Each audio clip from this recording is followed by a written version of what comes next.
Jesus is a fire. Then I ran out, I didn't grab no shoes or nothing. Jesus, I'm running for my life. Ain't nobody got time for that. Ain't nobody got time for that. Ain't nobody got time. Ain't nobody got time. Ain't nobody got time for that. Ain't nobody got time for that. Ain't nobody got time for that. Ain't nobody got time. Ain't nobody got time. Ain't nobody got time for that. I said, oh Lord, Jesus is a fire. I said, oh Lord, Jesus is a fire. I said, oh Lord, Jesus is a fire. Jesus, Jesus, Jesus is a fire. I said, oh Lord, Jesus is a fire. I said, oh Lord, Jesus is a fire. I said, oh Lord, Jesus is a fire. Jesus, Jesus, Jesus, Jesus, Jesus, Jesus. Ain't nobody got time for that. Ain't nobody got time for that. Ain't nobody got time. Ain't nobody got time. Ain't nobody got time for that. Ain't nobody got time for that. Ain't nobody got time for that. Ain't nobody got time. Ain't nobody got time. Ain't nobody got time for that.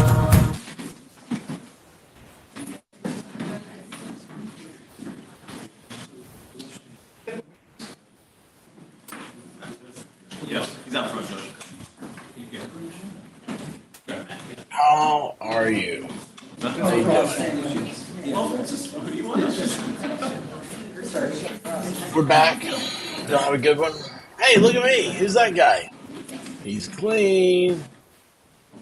I just realized this is causing a glare. Oh, look at that. I thought there was a problem, but it's not. It's just it causes a little bit of glare for me. You guys can see me right. I hope. Hope you can. Now we're all in trouble. Anyway, guys, this is the afternoon of Othal Ozone Wallace murder trial. Ozone, bad dude. The defense is bringing up their witnesses.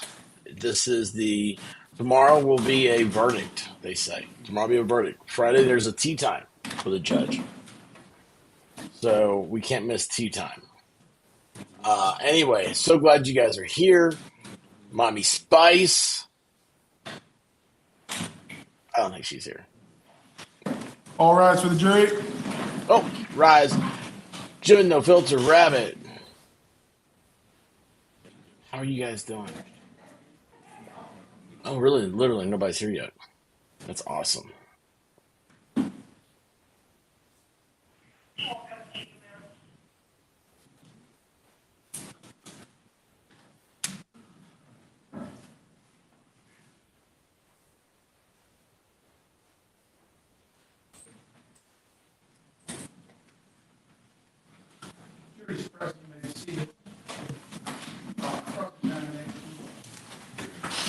Judge Zambrono.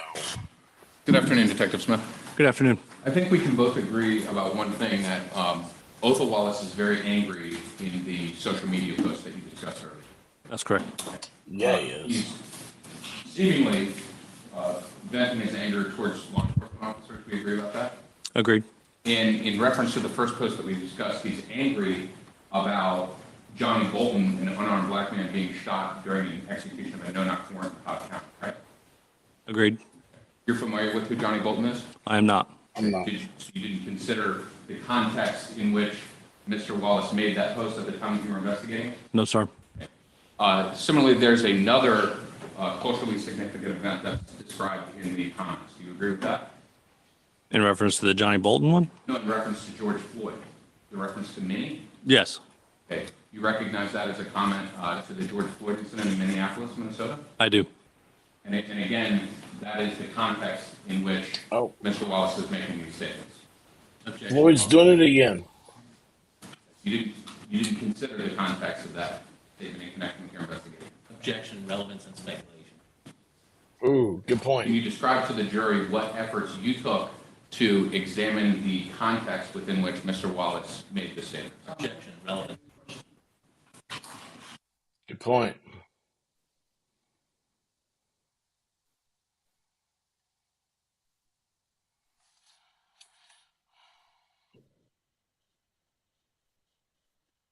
Broken Baker, what's happening, man? Zlatan. I can't pronounce it, dude. Can't pronounce it.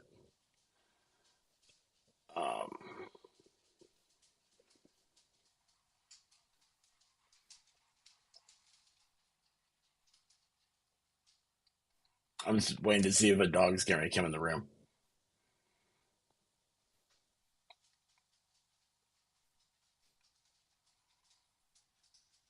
Oh, the judge is giving it to him. So evidently the judge doesn't like here. They brought up George Floyd and the Summer of Love, Minneapolis, where they burned the city. You guys, by the way, have you seen that lately? Some of the stuff that's happening up there? Wow. There's no police. There's no police. Like half the force quit. They haven't replaced them. And it looks like the first half of RoboCop. It is awful.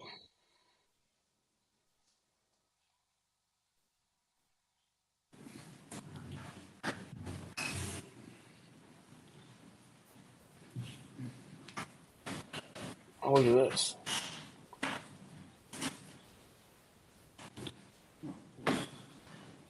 I wonder if Cavalcanti has any ventilation spots after that helm owner, which I never heard anything else about that. And sir, we've talked a little bit about the Johnny Bolton situation and the George Floyd mentioned in the comments, and you would agree that those were two events that were unfolding in the national landscape at the time that these posts were made? Objection calls for speculation as to. You can answer if you know. Sir, in reference to whatever the meaning the posts were, No, I don't mean to interrupt you, sir. I'm not asking you for the meaning. I'm just asking whether you're aware of the timing that these two events were unfolding in the media in our country at the time that the posts were made. Just I was, yes. Yes. Thank you.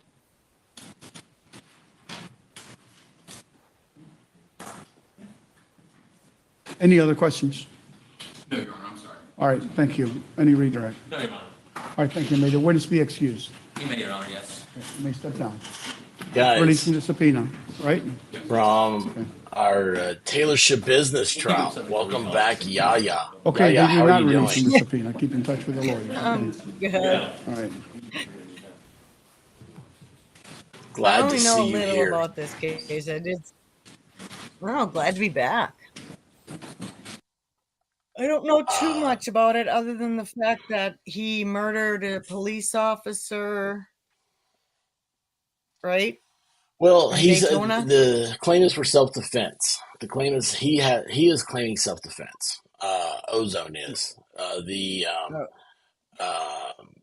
but what happened was he was sitting in his car in an apartment complex in what is identified as a high crime area. Okay, so the police officer goes up to him and is like, "Hey man, do you belong here?" And he's like, "Man, I'm sitting in my car and do whatever I want to." So there's a lot of stuff though besides that going on. Like right now they're talking about he's upset about George Floyd at the time and all this other stuff, and you know things that really shouldn't matter, shouldn't end somebody's life. But anyway, I think it's one. Florida's just changed their death penalty law, and this is a death penalty case. It's the first one since this has happened. So that's going to be an issue. This is going to be an appealed case, probably. Oh, I mean, yeah, if he gets death penalty, it's automatic appeal. Two, sitting in your car, do you have that constitutional right to do that, even if it is a high crime area? It's like the stop and frisk stuff they used to do in New York. I think they ruled those as unconstitutional. So the questions brought up is, Yeah. could this end up being down the road a question that goes all the way to the Supreme Court? We won't remember, I mean, that could be like 10 years from now, but we're here at the cusp of it. So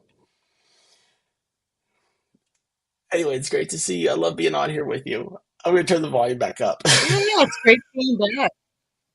It's awesome. My isn't it? dog needs to I go out. missed you. Yeah. Yeah, I missed you too. After I gotta the mute trial, myself. that's your business. I'm sorry, go on. I've got to let my dog out, and I'll be right back. Oh, okay. Well, I was just saying, like, after the Should Business trial, I didn't know what to do. I was like, oh, I'm bored.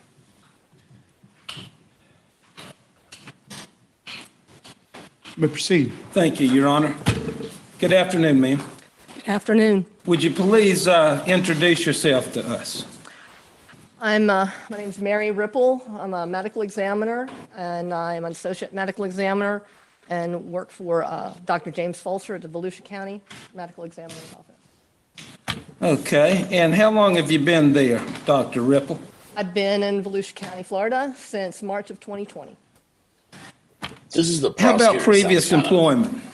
Prior to that, I was a Like medical you. examiner in the state of Maryland for 20 years. Okay. Briefly talk to us about your medical background. Sure. In 1985, I got a bachelor's in science in toxicology from the Philadelphia College of Pharmacy and Science. Then in 1992, I got a master's in toxicology from University of Maryland at Baltimore.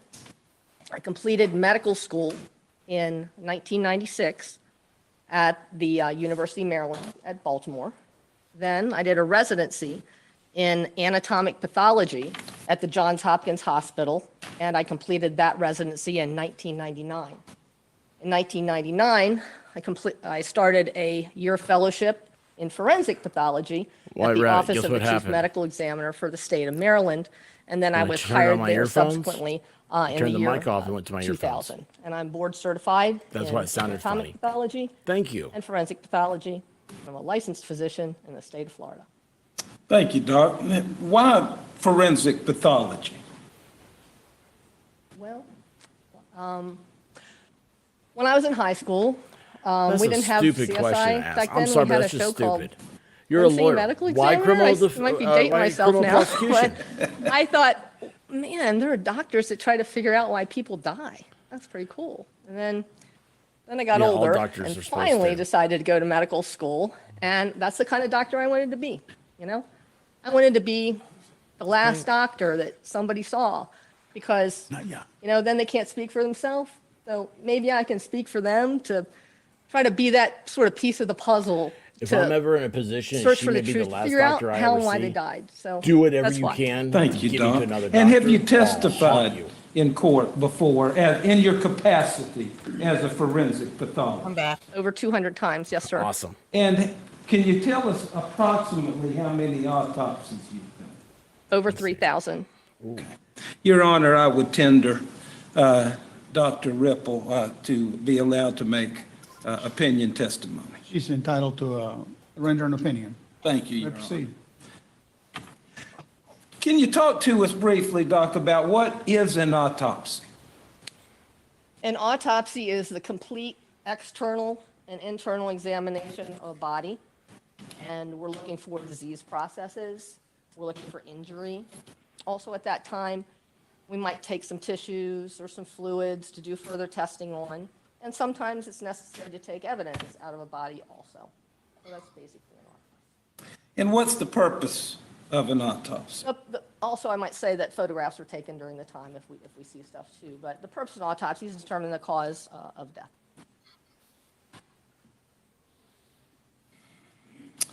Let's get specific, Doc. How about, do you recall performing an autopsy on Officer Jason Rayner?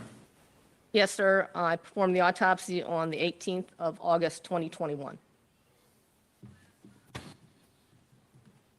Had he been in the hospital for a period of time? Yes, he had. Was he hospitalized from June 23rd of 2021 till August 17th? Yes, approximately 55 days he was in the hospital. Yes, sir. 55 days, man. Let's talk about you conducting the autopsy. Walk us through how you received the body, where it came from of Jason Rayner, and what you did to begin your autopsy process. Well, what happens initially, we have forensic investigators in our office, and they receive a call. So one of our investigators received a call from a nurse at Halifax Health Medical Center saying that Mr. Rayner had been shot and had passed.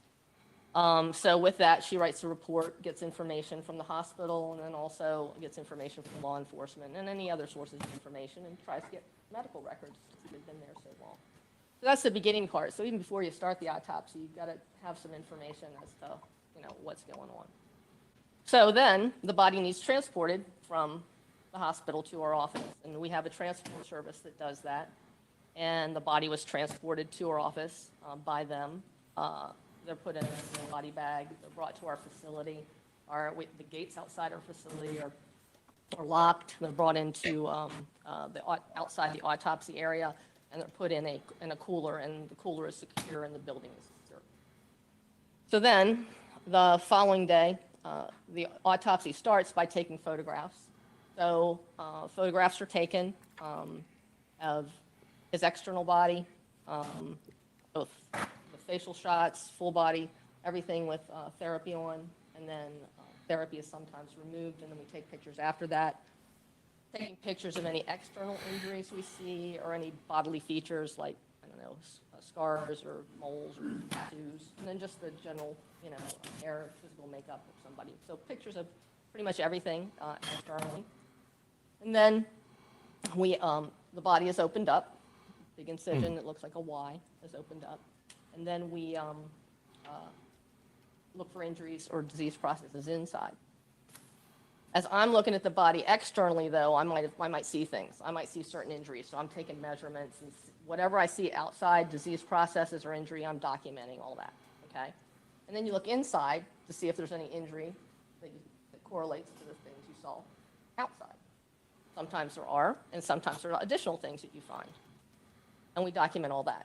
And then body fluids are taken, and if necessary, sent for testing for drugs and alcohol. But he had such a long hospitalization that really, toxic testing was really precluded by that. So we didn't send anything out for drug and alcohol testing. And then I'm documenting everything. They didn't do drug and alcohol testing while he was in the hospital. I'll write up the report and document all my findings. Well, that's weird. Thank you, Doc. So let's get to specifics with Officer Jason Rayner. First off, you said you did an external examination. Did you find any injuries or wounds doing your external examination? And what did you find? Yes, I did. I found healing wounds. I found lots of evidence of therapy, but I found healing wounds. So, you start by reviewing the records. So the record said that he had an entrance gunshot wound in his left temple, and there was a bullet above his right eye. All right? So as I look, there is a scar. There's a scar right in front of his left ear. To me, it's consistent with a healed gunshot wound. I'm also looking around the wound for other things, for evidence of other stuff that comes out of the gun, but I didn't see any of that. I'm looking also. How long was he there's a scar here before he was the found? hospital had removed that bullet. They got him immediately, but he spent 55 days in the hospital before he passed. This is where the bullet was found. Oh, so that's The why. officer did. Gotcha. All right. Yeah. So then you look inside the head, and there was a massive brain injury inside the head also. He didn't really have any other external injuries other than that. He had the scar here, and the scar here from the entrance wound, the scar here from where they took the bullet out. And then he had evidence of what's called a craniectomy, meaning that he had a big scar that went from here, down around, and up over his ear. And what they did there was, at the hospital, they took a piece of his skull out. Because of all the damage in his head, your brain swells, there's not room for anything. So they take that off so the brain has room to move, so the pressure can be decreased. So he had that big scar also. The other thing I noticed was he didn't have his left eye. The left eye that was in there was a prosthetic and a cap over it because he had lost his left eye. So that's the other thing I noticed. And you can see bruising around his eyes. He's also yellow. And yellow means jaundice, and that means there's liver failure somewhere also. So externally in general, that he had a tracheostomy tube, he had a dialysis catheter, he had a wound that was open on the skin but closed below on the belly. He had some drains in his belly also from medical intervention. So I'm looking at all that, and I'm documenting all that. So those aren't injuries, but there's maybe some complications that happened. So that's why I need records, and that's why I need to do the rest internal exam. So, Doc, you said something I want to make sure we clarify or cover. That is, sometimes you receive a body immediately after, let's say, a crime like a homicide or murder, and the individual dies on the spot, and then you get the body right away, or within a brief period of time. There's no medical intervention. Yes, sir. and no medical records really to review, is that right? Yes, sir. In this case, though, it was what, 55 days, and there have been several medical interventions, correct? That is correct, sir. So did you review the medical records as well? Yes, multiple medical records. Iris, what's up? Yes, Quite a mountain of them, wasn't it? yes, sir. So in this particular case, you did your examination, internal, external, but you also reviewed medical records from Halifax Hospital? Yes, sir. Okay. Your Honor, I believe that the defense has agreed. We do have a few photographs. If the defense agrees, I'd like to get them marked. It's State's Exhibit SS. I'd like to get it marked into evidence so we can have the doctor talk about them. Okay, We have no objection. without objection, they will be admitted as evidence. Thank you. Good. Hey, Toy Box. This will be State 46. Mr. Lewis, Oh, can you go on the podium and just put her on the, Yeah, you're so much better this can you time. isolate that camera? Yes, sir. Or maybe, I don't know if you can. Well, I I'm painting though, can too, make so I'm it- I not can really pin paying it. attention.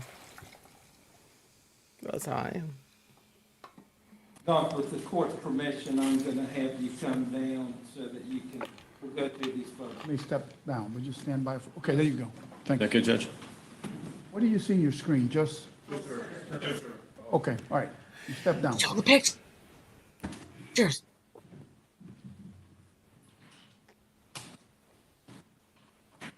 This is so funny, Toy Box. You're right. Like names like Landslide. That was a great one.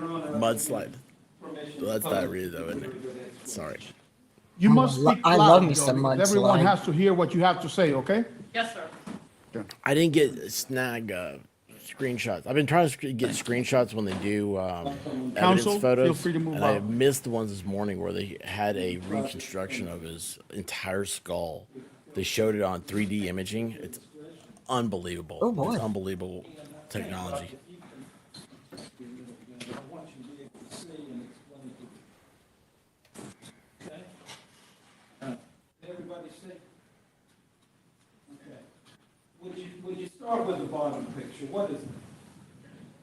I neglected to say during autopsy, we also take postmortem x-rays or postmortem radiographs. This is one taken at our office, William Officer Rainer. Right. We do that first. This is one.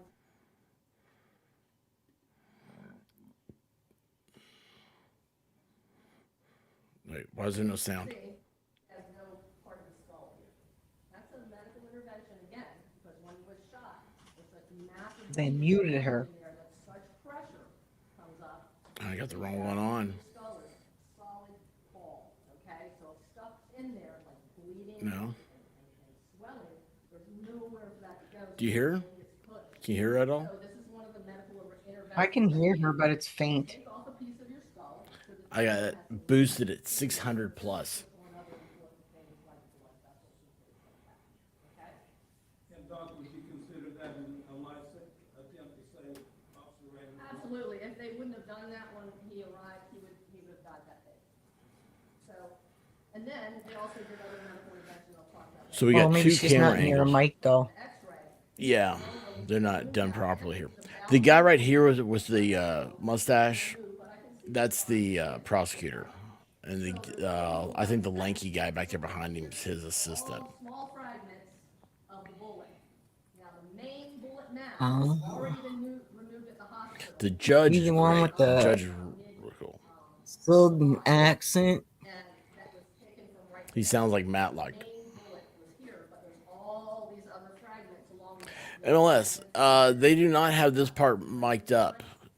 And I've got booster on here, and this is at 600% volume. three of them at autopsy. So I have three fragments. Is that not crazy? At autopsy itself. In addition, the other, you can't see them that well, but the other little lighter pieces, not so bright white, are pieces of bone. Hey, MLS, how long are you out of country? Are Oh, pieces of bone that have been pushed in. she wanted to show off that hiney. Okay, and Doc, we're gonna stop, but if you want to reorient it, that's fine. Oh dear Lord. Go, girlfriend. That's fine. Photograph we take at the time of autopsy, showing Officer Rainer. He has black coloration around his eyes, and that's because as the gunshot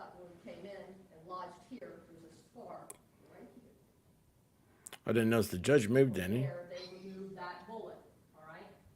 So as it came across, it damaged the top part of the eye sockets, okay? Looks like it. It's on top Yeah, he did. of the base of the skull and the front part of the roots of your eye. You can actually feel them, you lift up of your eyebrow, okay? They're all smashed, okay? Not only are they smashed, there's hemorrhage around them that has remained there, and it's sort of a healing hemorrhage, since the day that he was shot. This eye in particular looks a little He also, so he moved and he stopped the courtroom camera on the other feed. So this is paused on the other feed.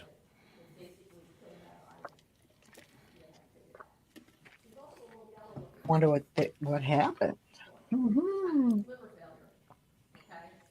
Well, these jabronis aren't the way.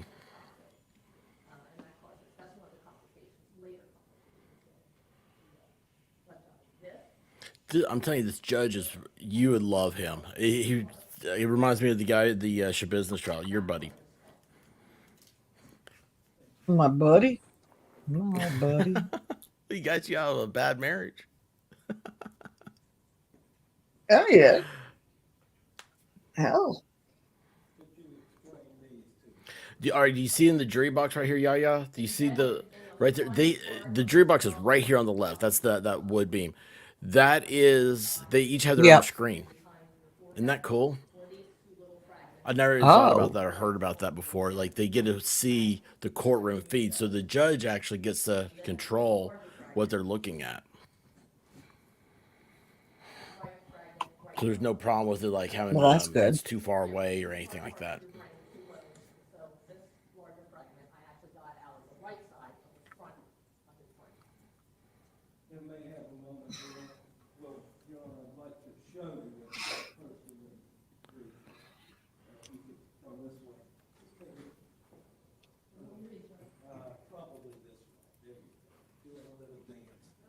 Would you please look at this exhibit? It's identified as state exhibit TT. You ready? Yes, these are fragments that were put in envelopes that we just saw on the screen, and my name is actually on the back. I signed the back of these, so those are put in for evidence to give to the investigating agency. That's funny. And that's what those are. Your Honor, at this time, I ask the meeting into evidence. Without objection, admitted as evidence. Okay, so let's see if they'll put that. Permission to publish this, Your Honor. You may do so. No, he's got more.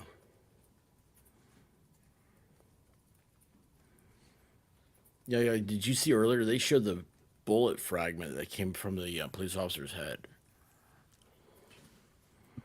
I was kind of taken back by that.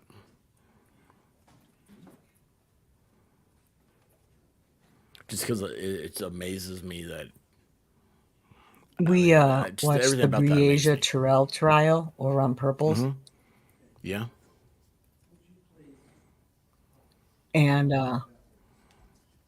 I couldn't stop making fun of the prosecutor's hair.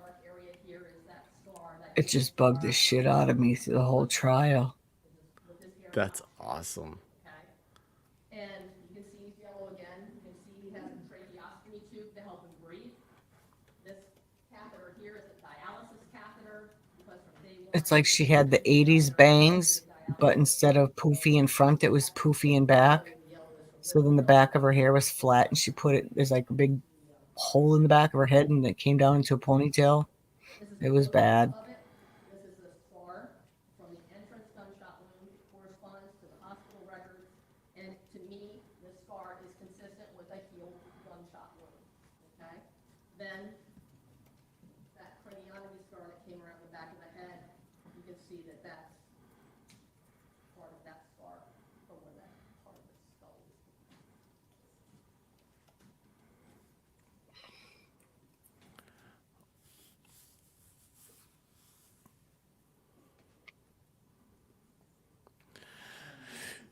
Yeah, this guy, he spends a lot on, he's got to spend a lot on jail to keep his hair so straight. From the entrance gunshot wound, it's had 55 days to heal, okay? So I look around that, I look All right, so they're showing all the pictures that she described earlier about like how this was his left back here. This had healed, and he had the prosthetic. What happens when? Oh no, you mean there was a mullet up there yesterday? Dang. Oh my gosh, you missed the guy that had security cameras. Holy cow. He was the definition of Florida man. Guys, Oh crazy boy. cool. Somebody said in Is the that the chat that if he, one Jen? well, they said, which one? Go ahead, sorry. Oh, the Joe No Filter's talking about? What was yesterday? No, At what the you? mullet? Yeah, that same guy. I can't remember which one she's talking about. This one guy, he had like a mohawk that was slicked back, Yeah, of all and terms. it was all skin, like here. Oh my And god. somebody said that if he stands up and is wearing a kilt and Doc Martens, I'm moving in with him. I was like, I didn't expect that. He was the only guy that had security cameras on his house. Oh, this prosecuting attorney kind of reminds me of There's the Ozone ladies. right there. Look, Ozone's a good-looking guy. I mean, he should have this hair Okay, and so wear a he's- suit all the time. Did he kill a white cop? Not that it matters. Yeah. Not Well, that it really matters. Did he kill a white doesn't. cop or a black cop? It doesn't matter. But it was a white cop, and then he bragged It about shouldn't it on matter. Instagram. It I was shouldn't just at all, but wondering. he bragged about it on Instagram. Oh Lord. Sure. Were you able All right. to determine? Gunshot wound of the head with complications, and the manner of death was homicide. There you go. We And got a homicide better means volume now. that one human being killed another. Correct? Homicide's actually a medical term. It does. It means the act of one upon another leading to death. That is the definition. Yes, sir. Okay, so let's talk about that a little bit. You said complications, and I think you touched on it a little bit in your testimony about the liver and the kidney. Could you start there? Start with the liver and explain to the jury how a gunshot wound to the head can impact so substantially on the liver of an individual, or on Officer Rayner. All right. You obviously have the immediate damage of the bullet coming through, tearing the brain, breaking the skull, all that, brain swelling, brain bleeding, etc. So when pressure builds up in the head, also say he lost bite blood through the cop, hole in yes. his head, and he also lost blood into his head. So he's bleeding, all right? And then there's something called a systemic stress response when you have head injury. So what happens is your body is trying to put all its power into the quote unquote more important organs, so your head and your heart. So not only is there hemorrhage and bleeding that's taking blood away from the other organs, your brain, because of the pressure buildup in there, is saying, whoa, these things below the diaphragm, I don't want them to get as much blood as my heart and the head are. So Isn't that there's crazy? Something called a hypoperfusion. It's called a shock liver or shock kidney. So these are not being perfused as much. And like I said, his liver functions and renal functions from day one weren't very good, and they went progressively down, up and down. Now, with the liver, it's really important because the liver makes a lot of important stuff. Texas Jen was proteins, just et told me cetera, about that help, this, that your with, body, how it does clotting this the and- other day. I couldn't Doc, believe you it. said perfusion. What did you mean by that? Lack of blood? Or perfusion means flow there, lack of oxygen. There's lack of blood and oxygen I'm getting loving to this those guy's organs. accent. So what happens when that happens, the kidney cells die and the liver cells also die. Did you see evidence of that? Under the microscope at autopsy, yes. What about the kidney? The kidney showed chronic failure, yes, and like I said, he was on dialysis from day one.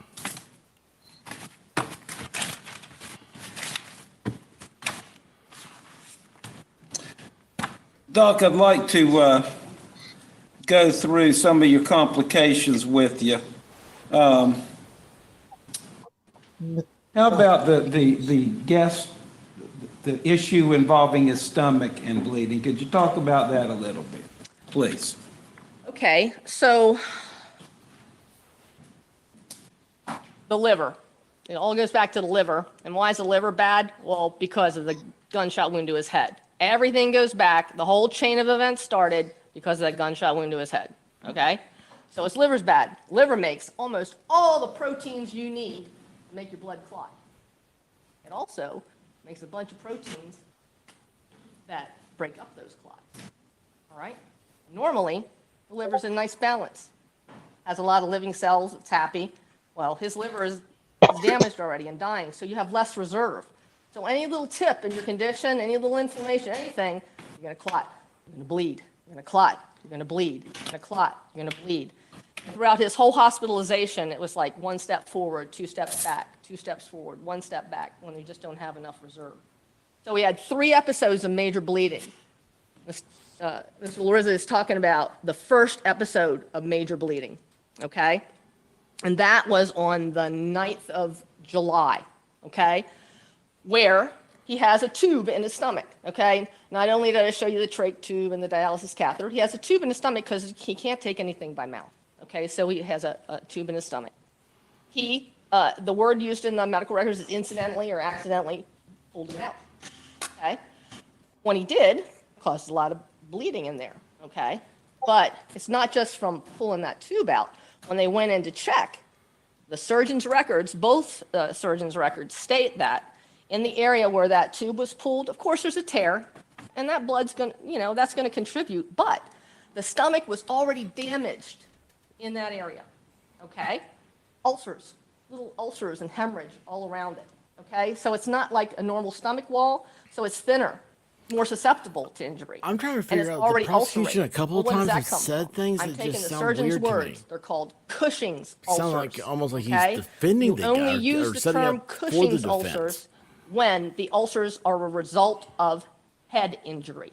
And you're saying, He how should have the heck been, do you yeah. get ulcers in your stomach when you got injury to your head, okay? Well, what happens is all that buildup of pressure, okay, from day one pushes on very important parts of your brain, one area called the hypothalamus, one area called the brainstem, but pushes on important areas that stimulate a certain nerve. That nerve is called cranial nerve 10, it's called the vagus nerve. What does that nerve do? It causes acid. Do you know what a mic stomach. does, lady? Okay. I don't know So what that nerve buildup does, of pressure, but I know what a pushing on mic those does. areas, stimulates that vagus nerves. Now it's acid in the stomach. And what happens? I think most of us know stomach acid causes ulcers. So that area is already damaged. And the words are from the surgeon, from the medical records, Cushing's. So that's where that bleeding episode came from. He recovered a little bit after that also. It was 39 days he lived after that incident. But he had 2 other major bleeding episodes. Talk about those, please. The other major bleeding episode. The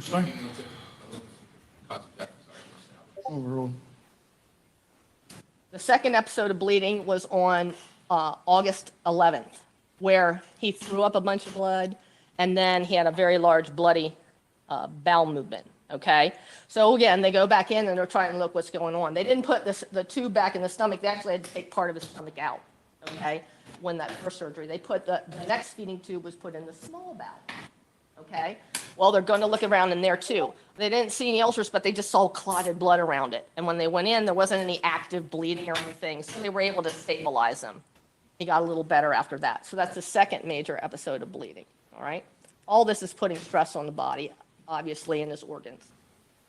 Third major episode of bleeding happened on the 14th of August, and that's the main episode of bleeding from which he had no more reserve and could not recover.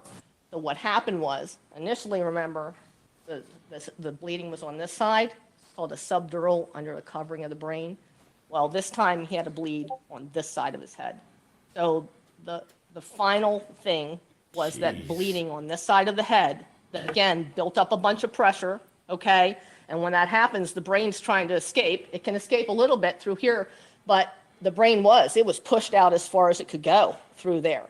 And then it tries to curve around and it herniates, meaning it squeezes in places it shouldn't go around that covering on the brain, and also tries to push down into the spinal column. There's a hole there where the spinal column comes through. So what happened with that big bleed on the 14th of August major bleed on this side of the head, again, increased pressure, cutting off little blood vessels. So as the brain is pushed down, all the little blood vessels on the bottom are like, they're squeezed, okay? So what happens when you squeeze a blood vessel or have a block in it? You get a stroke, okay? So he got multiple little strokes after that. So that last bleed on the 14 was it. He could not compensate anymore, and he went into multi-organ failure, continued, and that's when he died only a couple days later.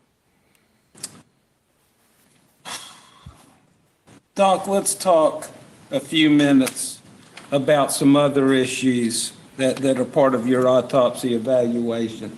You've talked about the gunshot wound, and you've identified for us the entry wound. Talk to us a little bit, if you can. First, were you able to determine the path or trajectory of the projectile or bullet? And if so, how so? Well, I look at the medical records if they help in any way, but I have 2 scars that I can connect, okay? I don't have a lot of bone left over here because of all the fractures that occurred and whatnot, but I have a scar right here, right? That's where they got the bullet from. Then what do? Connect the dots. So where is this? So it's left to right and a little bit back to front. It didn't seem, if you just connect the scars, that's it. It doesn't seem to be a lot of up-down deviation. So primarily left to right, a little bit back to front, and really not a lot of up-down. Okay, so when you were pointing to the left temple, that's where the entry was. Entrance, bullet. Entrance, bullet. Okay. Let's talk about the proximity of the gun, the 9mm. Let's talk about close contact. I think, and if you need if the photograph will help you, we can bring it out again. But I'd like you to explain to the jury what you're looking for and what you think. All right, for distance, obviously it would have been better if I would have seen right away. So on all distance things, I would defer to the clinicians who saw the wound, okay, because they saw it fresh. But in a contact, so you can have the barrel of the gun right up against your head, tightly, all right, or you can have farther distances away. When the barrel of a gun is up against the head, because there's not a room for the scalp to expand, if it's up there tight, you're going to get a lot of little blowout lacerations around it, okay? It's a small hole, relatively, and the hospital records don't mention that, but again, he's had medical intervention, I would defer to them. The other thing, if the muzzle of the gun is up against the head, usually away from, not always, but usually away from the wound, you're going to get a little abrasion, little circular, semicircular abrasion. From what? The muzzle imprint is going to leave a little mark, okay? I didn't see any separate scar beside there that looked like that to me. Also, I'm looking inside the wound, because all that, not just the bullet comes out, all that burnt particles of gunpowder and unburnt particles of gunpowder, they would go in the wound too, okay? He's had a lot of surgery. He's had debridement. Debridement means they've taken dead tissue out. They got to take it out so the wound heals and so he doesn't get infected. So that might all be removed. I might not see it. That's why I would defer to the physicians. But externally, it doesn't look like a contact to me. Can I really tell for sure? No. I did then look under the microscope. I didn't see any black stuff in there at autopsy, but then I looked under the microscope under there to see if I see any black stuff. There wasn't anything under there that was definitive for me. So I looked but did not find.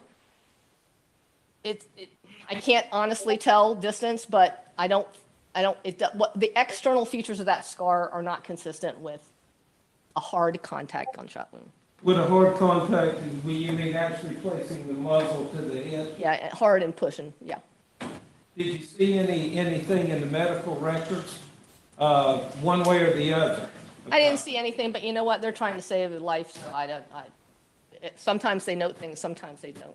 But just like I said, to be honest, I can't tell definitively, but I would defer to the clinicians. They should be able to see all that stuff, right?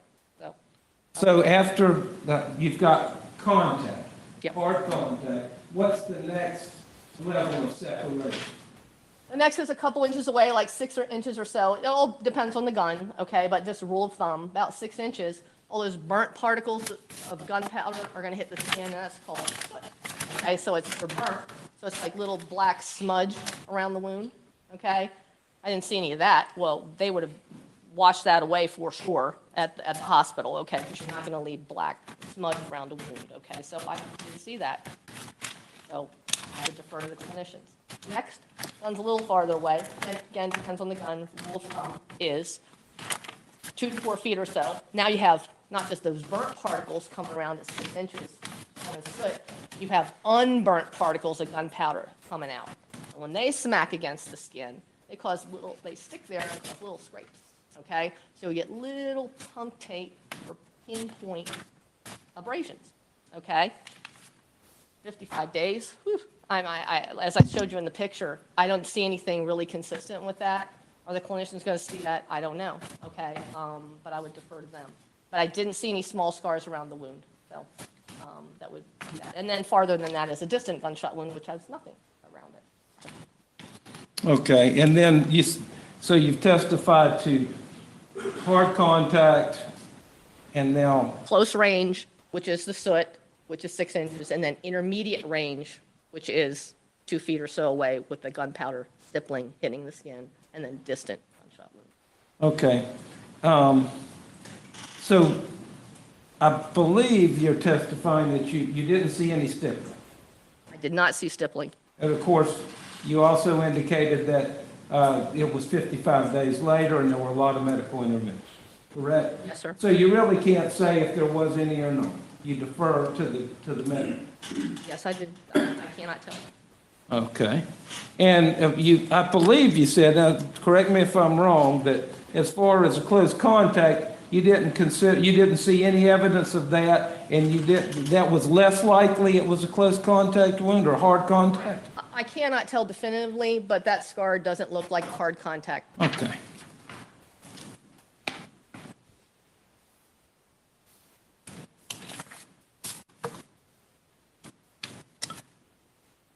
Let's talk for a minute about where Officer Rader was and where the defendant was. Can you really testify with any medical certainty or tell us what the positions of the bodies? No, I cannot. And tell us why you can't do it. Well, I don't have anything to go on the body because of, time passed and medical intervention. And I was able to view that video, and I can't tell. It's too dark for me. I can't tell. So. And do bodies move? Yeah, bodies are moving. There appears to be some physical interaction going on, and you just can't. I can't tell personally. I can't tell.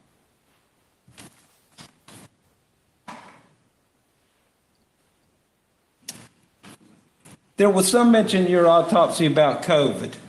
Did you, with Officer Rader? Right. Talk about that for a minute.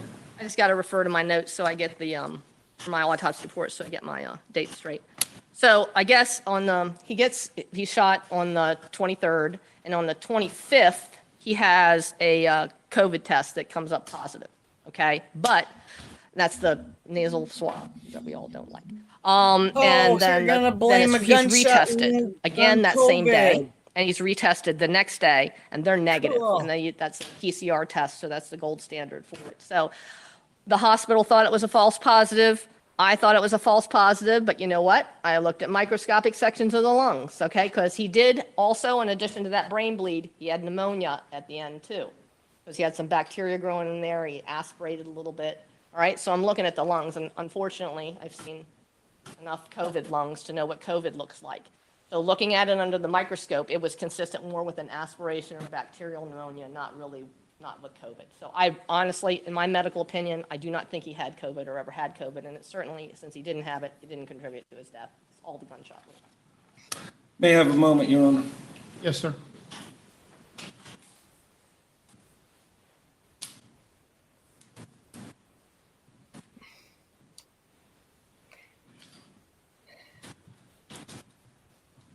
No, they want it thrown out because they're going to try to prove that he died from COVID and it had nothing to do with the gunshot wound to his head. Medically, was it surprising to you that Officer Rayner hung on for 55 days? I'm sorry, can you repeat the question again? I asked if from a medical point of view, was it surprising or what her impression was of the fact that Officer Rayner lived for 55 days? Overall. dying is a process, okay? And as I stated before, he rallied, he has one step forward, two steps back, one step forward. You can't predict a person's, ability to compensate for an injury or their response to therapy, et cetera. But he had pretty devastating brain injury, and I am a little surprised that he lived that long. Is there any doubt in your mind, Doc, that Officer Rayner died from the gunshot wound that was inflicted on him by the defendant on June 23rd, 2021? Absolutely not. Died of that gunshot wound. I tender the witness, Your Honor. All right, thank you. Any cross-examination?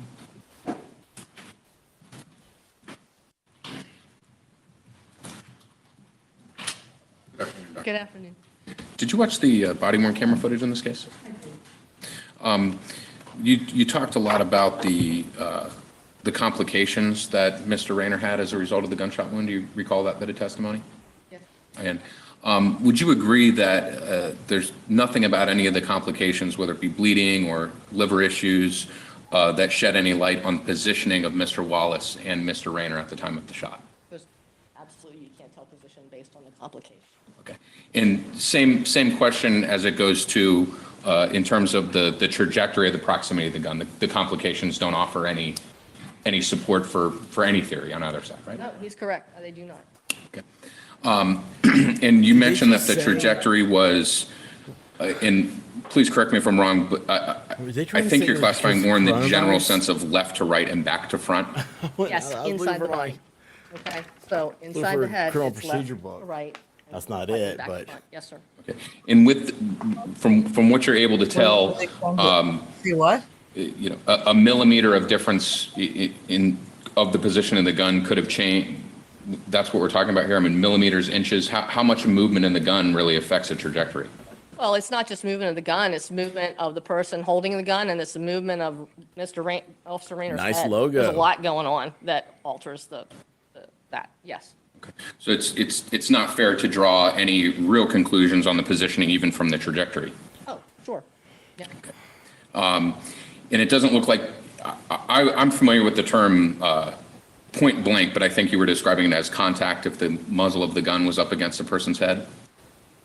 Point blank can be multiple things, but that's one of them, sure. All right. And we can't necessarily rule that out, but it seems like that's, based upon the observation of the injury, probably an unlikely scenario? That's correct. Okay. And you can't necessarily say it was 6 inches, 12 inches, 2 feet, 4 feet? I cannot tell the distance of that gun. And is there anything in terms of the medical analysis that you performed that would disprove a claim of self-defense in this case? That has nothing to do with what I do. Okay. Thank you, ma'am. All right, thank you. Any redirect? No, sir. May the witness be excused. State. Yes, sir. Defense. Yes. You're released from the subpoena. Thank you. Next witness.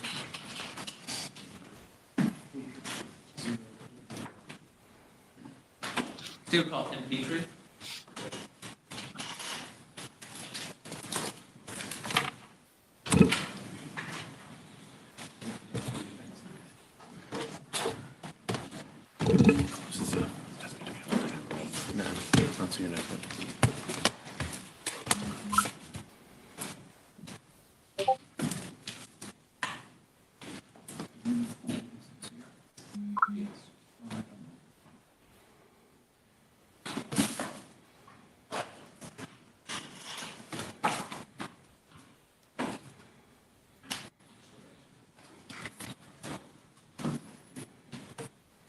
Raise your right hand, please.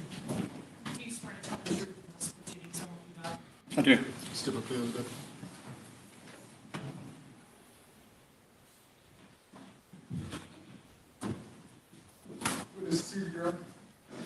may proceed. Whenever you're ready, sir. I'm ready. Can you please state your entire name? My name is Timothy Brian Petrie, And can you spell it for the court reporter, sir? TIMOTHYBRYANPETREE. Where do you work, sir? I work at the Florida Department of Law Enforcement. I'm in the Orlando Regional Operations Center. And how long have you worked with FDLE, sir? 32 years. Hey, Dennis, what's up? What is your current position at FDLE? I'm a senior crime laboratory analyst in the biology and DNA section of the lab. Do you work in the same section as Corey Crumley? I do, yes. You guys pretty much do the same job? For the most part, yes. For the most part, okay. Can you just briefly explain to the jury what your duties are on a day-to-day basis? On a day-to-day basis, I'll examine items of evidence for cases that have been submitted by local law enforcement agencies. What I'm specifically looking for are body fluid stains and materials such as blood, semen, saliva, hair, skin cells, things like that. When we find those items, we then perform DNA testing on those items and then compare that DNA information to DNA information from individuals that may be involved in the case. Can you tell the jury about your training in the field of working with DNA? I completed a forensic serology school with FDLE. Serology is the identification of body fluid stains and things like that. I completed a Ballstrom, you got that basic right. serology school with the FBI Academy. And then I completed the 2-year-long training program in DNA analysis with FDLE. And then ever since then, as DNA technology has evolved, we undergo training all the time. As the technology changes, we get trained or retrained and newly trained in the advances in DNA testing. When it comes to your work doing DNA analysis, how does statistical analysis come into play? Statistics are used anytime we have a DNA match or an inclusion. Anytime there's a question evidence sample that I've derived a DNA profile from and I have included or matched somebody to it, we give a statistic that in the form of what's called a likelihood ratio that will give you an indication of the likelihood of somebody's inclusion into that mixture. So that kind of go to the certainty of the match or the comparison? In common sense words, yes. It's basically a statistical weight to the declaration of an inclusion or a match. You familiar with proficiency testing, sir? I am, yes. Does your agency do that? We do. And what is it? Proficiency testing is testing of samples that are given to us from an outside agency. We perform our work on it just like we would a normal case. We send off the results, and then we are informed whether or not we've passed that test. We do that twice a year, and the agency is, or the samples come from an agency, not FDLE or any other law enforcement agency. It's a commercially purchased test that we take. Have you been allowed to give your expert opinion in the field of DNA analysis and identification in Florida courts before? Yes, I have.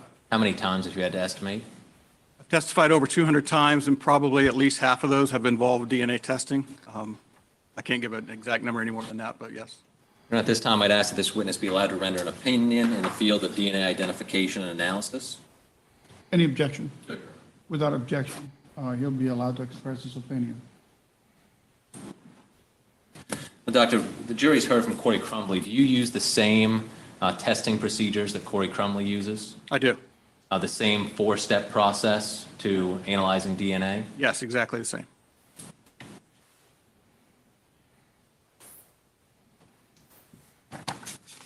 And let's get right into some of the items of evidence you received in this case.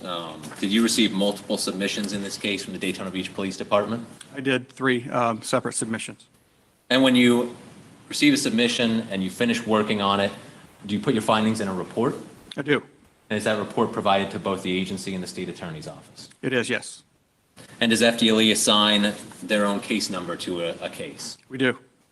And if you're the assigned analyst, are you going to do everything on that case once you're assigned to it? Typically, but there can be instances where another analyst may be involved in a portion of the work or later submissions to that same case, things like that. And that kind of happened in this case, didn't it? It did, yes. After she did the initial work, did you do everything else in relation to this case in terms of DNA analysis and identification? That's correct, yes, I did. And did you issue 3 separate reports based upon your analysis and identification? Yes.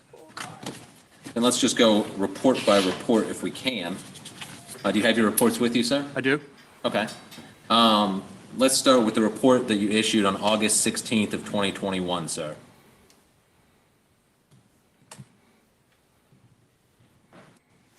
Okay. You got it? Yep. Okay. What items were submitted from the Daytona Beach Police Department for that?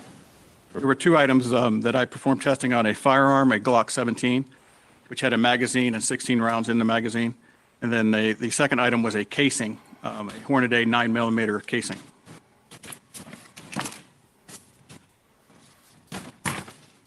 Can you tell the jury how you went about, let's start with the casing, how you went about analyzing and looking at the casing to see if you could locate any DNA?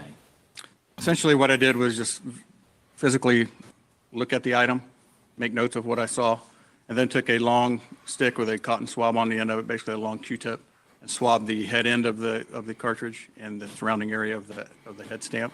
And then from that point on, it was literally just taking a cutting of that swab and performing DNA testing. And do you take it through the same process that you and Corey Crumley would take any item you're analyzing for DNA? Yes.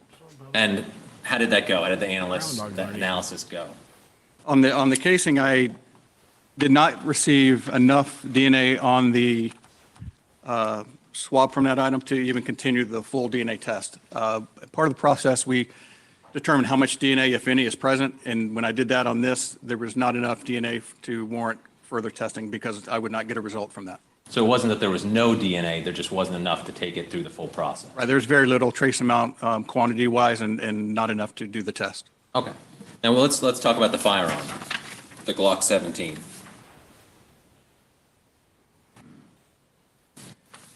Did you kind of do the same thing with the Glock 17, look at it and decide where you should swab it? Yes. And typically with firearms, where do you swab? We swab from what we call the textured areas, which would be the grip, the trigger, Where do you the swab your slide, areas where one that would handle the gun would have touched. And then in addition to that sample, I also took a sample from the barrel or the tip end of the gun. So two separate Sample samples guy, were how you run doing? from the firearm. Let's talk about you said the tip of the gun or the handle of the gun? Barrel? The barrel, sorry, the barrel of the gun. When you swabbed that and took it through your testing procedures, what did you find, sir? I obtained just a very small amount of DNA information, and it's so limited that it's not usable to interpret or use for any comparisons. And what about the swab from the textured areas? Did you take that through your 4-step testing process? I did. And what did you discover, sir? I obtained a DNA mixture consistent with 3 donors, including at least 1 male, and then stated that DNA information is suitable for comparison. So if you had a known sample, say from a buccal swab or a bloodstain card, would that be comparable to what you recovered from the textured grip of that Glock 17? Yes, it would. And was that everything in your first report on August 16th of 2021? It was, yes. I think you can correct me if I am wrong, your next report was August 31st of 2022? That is correct. Did you receive an additional submitted item that was the basis of that report, sir? Yes. And what did you receive? Those were the buccal swabs represented as being from Othal Wallace. And when you get buccal swabs from a law enforcement agency, do you take them through the same testing procedure? Yes, And did you do that with these buccal swabs? I did. Were you able to get a complete DNA profile from the buccal swabs of Othal Wallace? Yes, from those buccal swabs, I did get the complete DNA, known DNA profile from Othal Wallace. When we say complete DNA profile, what does that mean? It means we test at 21 different areas to get DNA types, and I received information, complete information at all of those areas that we test for. And did you make comparisons from that complete known profile to an item actually previously analyzed by Corey Crumley? Yes, And what item was that? that was a hat. And when you took it, when you compared it to was it a mixture from the hat? It was a mixture, she reported a mixture of 2 individuals on that hat. And it was suitable for comparison? Yes, When you compared that to the swab or the DNA, known DNA for Othal Wallace, what were your findings, sir? my findings for that comparison to Othal Wallace were inconclusive. I could not determine whether he was included or excluded from that mixture. It's a 2-person mixture, but the second donor is very limited and not able to say whether or not he's included or excluded to the hat. Could you even tell whether or not he was the primary donor to the mixed profile? I can't say anything because his sample compared to the hat is inconclusive. Okay. And what about the mixed profile you got from the textured grip of the Glock 17, were you able to compare that to Othal Wallace's known DNA? I was, yes. And what were the results of your comparison, sir? Othal Wallace is included as a possible contributor to that DNA mixture from the textured areas of that firearm. And did you take that through a statistical analysis that you described earlier? Yes. And could you tell us what the results of that statistical analysis were, sir? The observed mixed DNA profile is greater than 700 billion times more likely to occur if the sample originated from Othal Wallace and two other individuals, as opposed to originating from 3 individuals. So let me break that down a little bit if we can. So it's 700 billion times more likely that that mixed DNA profile is Othal Wallace and 2 other people than just 3 other people. Without Othal Wallace, I should say. Close, but we can't state it that way. Okay. The DNA sample, the DNA mixture that I obtained is greater than 700 billion times more likely if it includes Othal Wallace and 2 individuals or 3 other individuals. Okay, than 3 other individuals, you're right? 700 billion times more likely than 3 other individuals. 3 individuals, not including Okay. Othal Wallace. There we go. Thank you, sir. Did that conclude your report of August 31st, 2022? It did, yes. Let's go to your final report on May 2nd of 2023. Did you receive several additional items that were the subject of testing and analysis in this report? Yes, I received 4 separate items. What did you receive, sir? An FTA blood card represented as being from Jason Rayner, which is a dried down sample of his liquid blood. And then 3 swabs, I believe from a vehicle that were named rear H, rear hatch, and rear tire sidewall. Let's start with the bloodstain card of Officer Rayner. Did you take that through the 4-step process of DNA analysis and testing? Yes. And what was the result of that, sir? I obtained a complete DNA profile for the sample coming from Jason Rayner.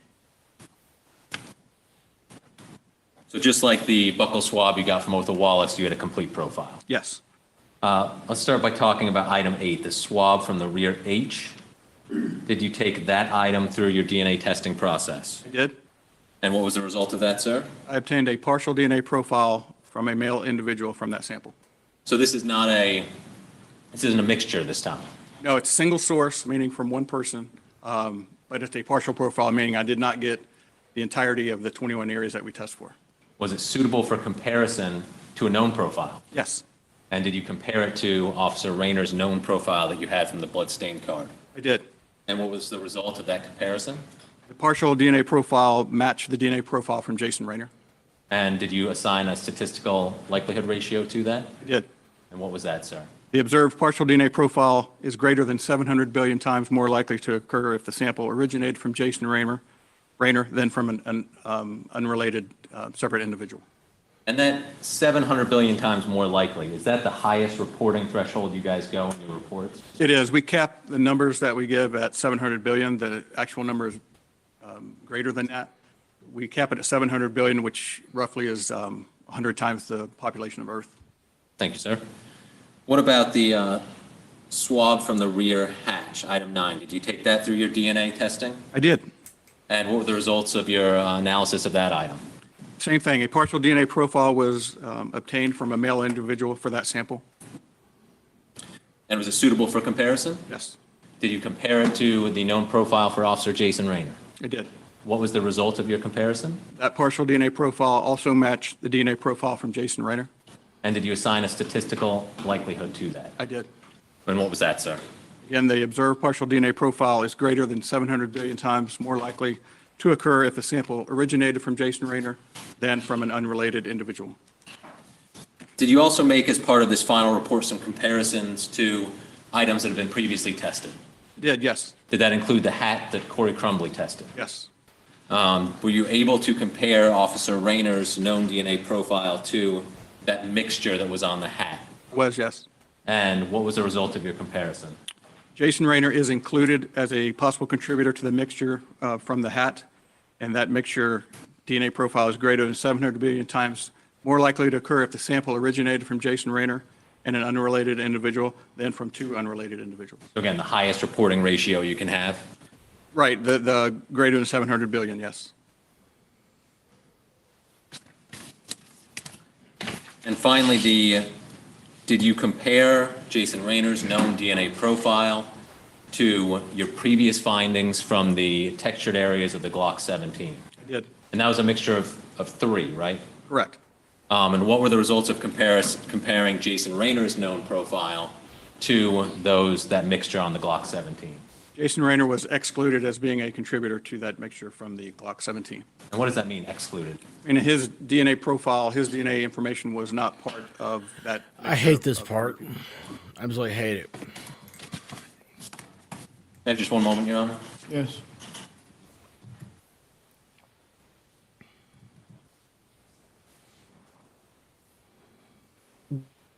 Why? The DNA stuff, because it's like, remember on the Shabusiness how it was like every single detail. Judge, the like, defense is willing I to took stipulate this in swab, the I did this, swabs I from noticed the this. There's a probability textured areas rating and of the this. barrel area of the It's all Glock the 17, same. It which was just collected by Mr. Petrie states Oh, yeah. gets identification. boring. Oh Yeah, my it gosh, I wouldn't wasn't be paying admitted as attention. evidence Lost without Souls, how are objection. you doing? Lost Souls, question for you if you're still around here. Sorry, I didn't see you. What are you gonna do tonight after without having the Brazilian Spider-Man guy after he's been caught? I've been watching your feeds. Just Well, have I one more watched it moment, last night. Yes. Yeah, did you see that guy Man, that was awesome. in Pennsylvania? He's 5 Dude, foot I've tall, been 100 pounds. watching. I watched it for days. I know I further have not question, I'll slept send it to because of Richard. it. It's crazy. People, so many people have. Yes. Let's take our After 15 this, minute I have recess. questions Yeah. for you about that then. 5 foot tall. 5 foot tall. All right, they're going on a break. So let's see here. Oh, I'm not sure. Is White Rabbit in here? The White Rabbit still in here? There Yeah. she is. I just want to tell you that someone might tell you I'm going after your husband, okay? But I'm not. Awesome. There's a troll account out Oh there man. that says Heidi's obsessed with the expert. Well, I hope you are. So it's not That's awesome. Well, you know. That's so cool. That'd be awesome. sure. I like having admirers. Can you believe That's that? cool. Yeah, it's YouTube, babe. It's Yeah, YouTube. I'm This place obsessed. is crazy. I'm like, why can't we just have fun? I know. I thought I mean, you'd could get a you- kick out of that. You know what I imagine? These are all they're all like women in the choir. You know what I'm talking about? Like the women in the choir. I don't know any other better way to say it. Probably. And it's all like, oh, they're so nice, and so they stand up there, and everybody just goes, man, look at her. She's got her whole life together. She's got everything. She brings a casserole to every Wednesday night gathering, and then they get on YouTube and they're like, you won't believe that bitch Heidi. It's like, what are you doing, Oh. people? It is so crazy. Oh yeah. Well, Lost Souls, that's Hailstorm awesome. said, I yeah, will. yeah, I don't see the problem. White Rabbit needs a break.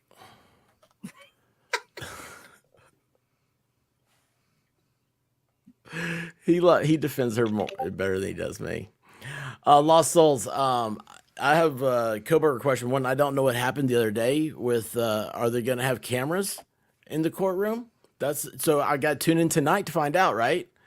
And then, yeah, I'm lost. I'm behind on all that stuff, and I want to catch up. And so I'll be over there. I'm gonna be hanging out with your chit chat. Watch I say that, I'll fall asleep. I'm just glad the little dude has been caught. I'm exhausted. She was streaming his stuff the entire time. And it was wild. It was what was it? He got into did he get into a gunfight with a homeowner? Is that confirmed? I heard that the farmer, I think it was. He was a farmer, shot 7 rounds off at him and missed him all. And then I did hear it was confirmed that this is just what I heard. It was confirmed that the farmer or whatever, he did get hit with a bullet, but it was more like a graze, or it was nothing like life threatening. That's what I Farmer heard. needs to go to a shotgun if he's shooting 7 times and missing. Yeah, he steals a gun. So I want to know all about that. Like he goes in, I guess, to the house. I don't know. Yeah, I've got to find out everything about. Get out of there. Boy, you said get out of there, and I I think that jumped. was so crazy. Veilhammer. Sorry, I always say Veal first. Veilhammer. The Brazilian Spider-Man. So this guy, he's 5 feet tall. He's 100 pounds. He's at jail. He got convicted for murdering his girlfriend. He's already murdered somebody in Brazil. He was in Pennsylvania jail, out on a prison yard break. And he turns, he looks around, he goes around a corner, like where you'd walk back into the holding cell. And he puts his hands up, and he puts his feet up. He crawls up the wall. I'm just going to shimmy up the wall. Yeah, it's like Bruce Lee or something. And I saw him, and I was like, oh my gosh, this guy's like Brazilian Spider-Man here. And so that's kind of stuck. He was the Spider-Man. The owner was hurt. Oh, wow. Yeah, the owner. Yeah. I love. Yeah, it wasn't life threatening though. Rennie. I heard. Yeah, it's just the whole thing's crazy. The guy, he's got to be like, I don't know. I started hearing people say that he was like Brazilian special forces and stuff like this, all sorts of crazy, conspiracy things. But no, I do want to hear that story. That'll be a good one. I thought they said that. Yeah, I thought they said he was in the Brazilian jungles. He hid out there for like 7 months. They have the rainforest before coming don't they, to in Brazil? America. I've never been there. I don't know. I've never been there. I don't know. I love that. That is going to be my new saying. I've never been there. I don't know. What's true is, I do say that actually, like New York City, like I'm not convinced it's real. I've never been there. It's real. Well, they control enough of the U.S., right? Oh, well, cool. So Lost Souls tonight. You're gonna be updating Coburg. The trial? Is that gonna be televised this afternoon? So Brian Coburg, don't you, Yaya? Yeah. Idaho. That starts today? No, Yeah, that starts today? They've made a motion to not allow cameras into the courtroom.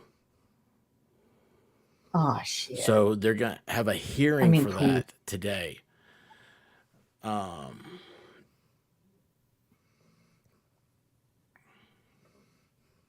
So that would be cool if we could watch that hearing.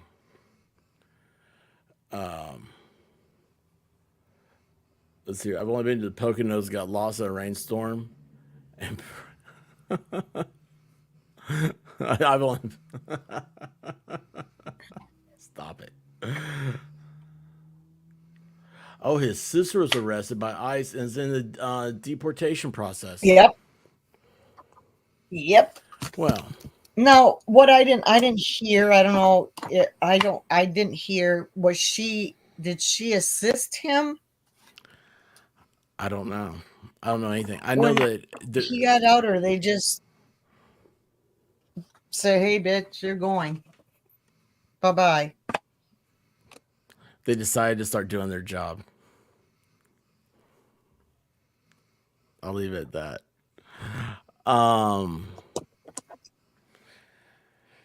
Let's see here. what else was there?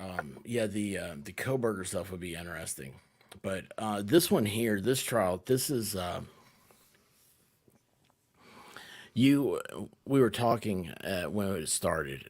So yeah, the guy is a member of the NFAC, which is the Wait, let me get my notes that I took, see if I did it right. You took notes? Oh my gosh. I told you I was going to research him. So I took Oh my gosh. notes, so I knew what was going to happen. In 2021, he killed a police officer in Daytona Beach, Florida, Jason Rayner. Found in DeKalb County near Atlanta, Georgia, 6 hours away. Found living in a treehouse. He cut his dreadlocks off. Was being hidden by a black nationalist paramilitary organization that called themselves NFAC, not effing around coalition, calling themselves America's Black Militia, the group of gun owners around to support and protect the African American community from oppressive and violence. Wallace is facing first-degree murder for the death of Rayner, and the state said they are seeking the death penalty. Did I do good? Dude, you're awesome. You're spot on. That is so great. You had fun with This Your Business, didn't you? You know, after that trial was over, I do. I love watching withdrawals. trials. It's hard to find good ones. So many of them I know. are. There's like, okay, now what am I gonna do? So many of them are like the hot, sexy ones. I know it sounds weird, but that's what people like. Are like the jilted lovers or the they had a crazy affair type thing. Have you ever heard of Jodi Arias? Yes. Yeah, she Who got has convicted. Yeah, do you know Michigan Law Show MLS? she's a Don't you? nutcase. Yeah, I think MLS. You and MLS talked. Yeah, he was It's up here okay when if I you was don't up remember him, but anyway, with, Michigan Law Show guy. Yeah, he has a couple of drawings. Jody is an I artist know. in prison. Yeah. Okay, let's see. Oh wait, hold on. She was planning on helping him on the day of the escape. She was in the area of the jail. So that's the deported sister.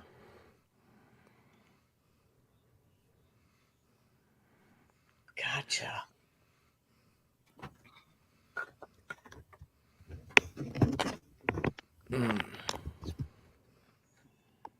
Yeah, Jodi Arias was wow. She's a wild child. I can't with that one. Yeah, kind of like Taylor, but she didn't cut the dude up. Did you hear? Did you hear about? Yeah, I told you about it. There was a case in Nevada where a woman took off her boyfriend's head. You started telling me about something about that a week or so ago, but we never talked about it. I've not heard about it. Yeah, see, nobody has. I've got insight on that one. And you know what? Have you seen me do any? I did one video, and I've got insight to it. Can you believe that? It's like I don't want to succeed. I don't know what's wrong with me. Which reminds me, guys, please hit the like button. Please hit the make sure you're still subscribed to the channel, and tell your friends and family about us. You know, good ones that's going to be coming up. I don't know. Shoot, if you heard about this at all. The Ruby Frankie. No.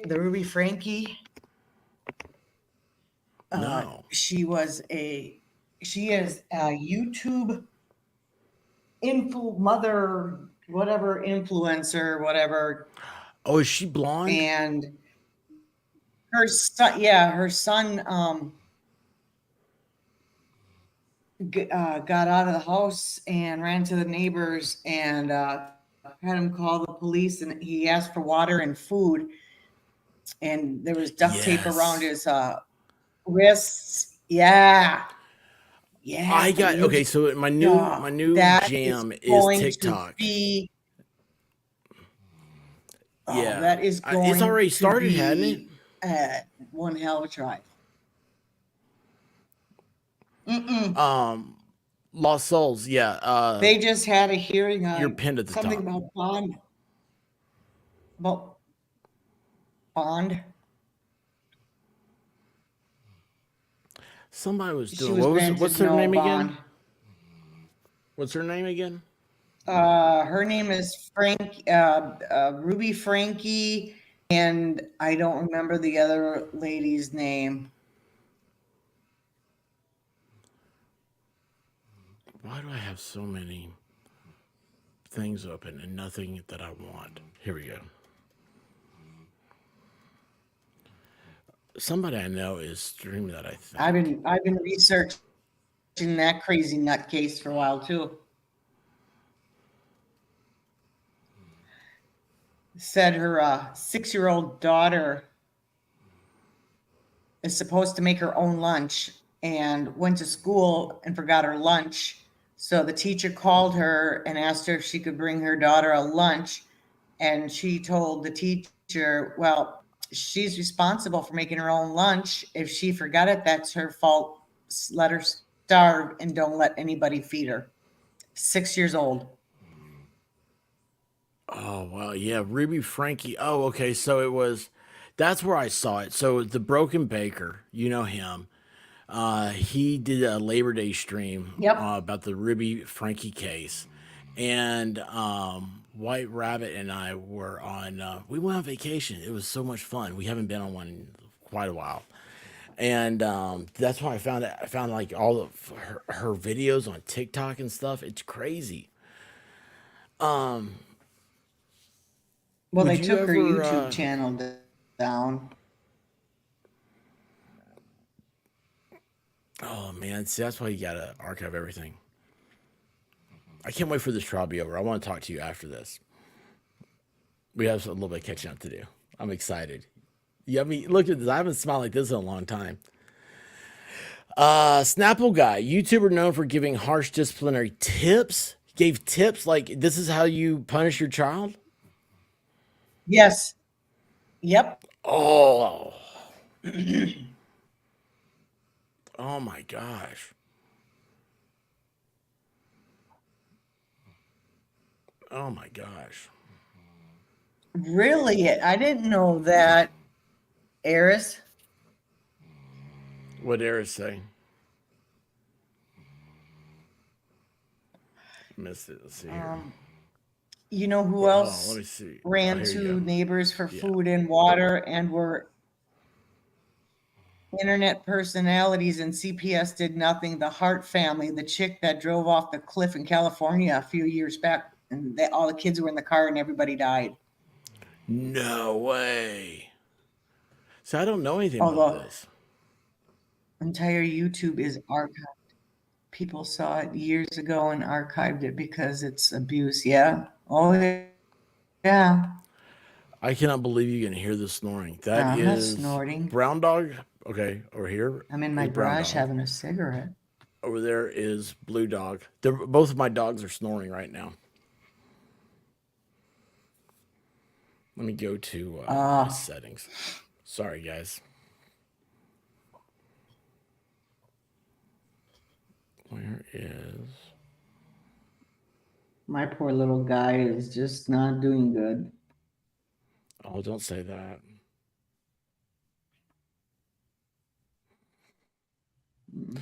Oh, don't say that. I'm running on 2 hours of sleep, so. That's when you work the best. That's when you work the best. Yes. Yes, it's a pup. Best snoring ever. Thank you. Thank you. So my wife, she says that she kicks me out of the bed because I snore. And then I'll wake up and I'll hear these two in the bed with her. And I'm in here on the Blue Dog's day bed. And I wake up and I hear snoring. I wake up because the house is shaking. And it's these two dogs in here with my wife. She doesn't care. But with me, I go, like that. She goes, "Oh, stop it, stop it." You know what I'm gonna get her? I'm gonna get her.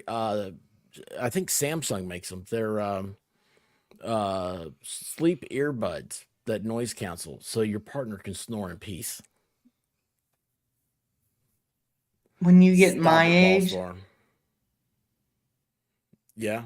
and when you've been married as long as I've been married, having those two separate rooms is priceless. So My husband puts his head on the pillow and he is out. He is out within seconds and he snores so bad. And with all my health conditions, insomnia, no. Can't do it. So here's what's funny about that.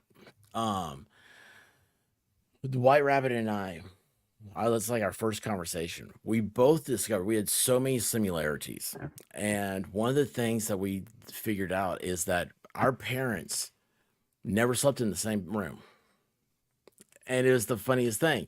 And so, like, I was telling her, I was like, well, my mom Neither my likes to have parents. TV. Do what? What'd you say? I said, so do Well, my anyway. both of my parents. They Both your sleep in parents. their separate rooms. Both of our moms like to have the TV on all night.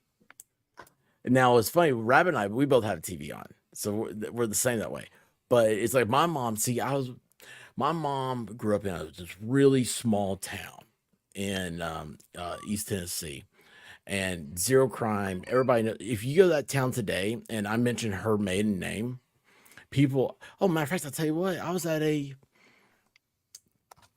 memorial a couple weeks ago, and I can walk in and they said, "Oh my gosh, so and so is here." I'm like, "Who is so and so?"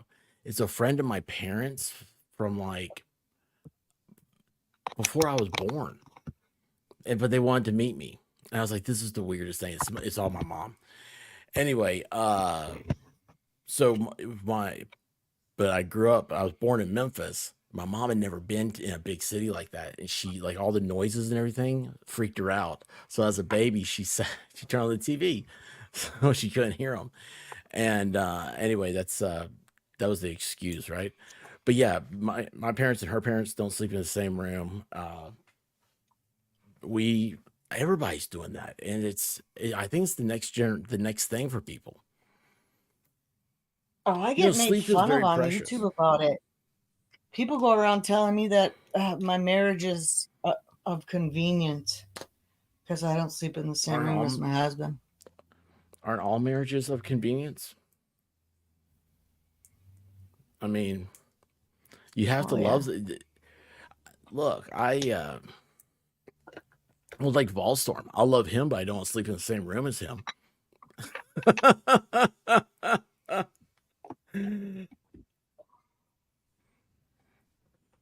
Yeah, I slept on the couch for years. And then when the kids moved out, it was hallelujah.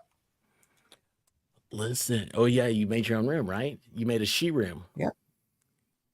Oh yeah. So our house flooded right after we moved in, like a year or so, and so all of our furniture got ruined, and we had to get new furniture. One day we stopped by the local. I don't know. Well, it's not local. It's a chain. But anyway, there's this sofa I've had my eye on. It's at a place called Restoration Hardware, which is very, very expensive. They had one in Nashville. I would go there when I was in law school. It's one of those moments I was like, this is why I'm going to school, so I can afford something like this. I'm sitting on this sofa. It cost more than a car. But I'll never forget the dimensions. One of the things I loved so much about it was 4 feet deep. Okay, a huge deep, like your feet don't touch the ground. Our furniture when the house floods, the furniture's gone. We were at this place, and in their chain of stores, this was the last leather sofa they had. And it was, I swear to you, it was like it had to be the same company that Restoration Hardware makes theirs.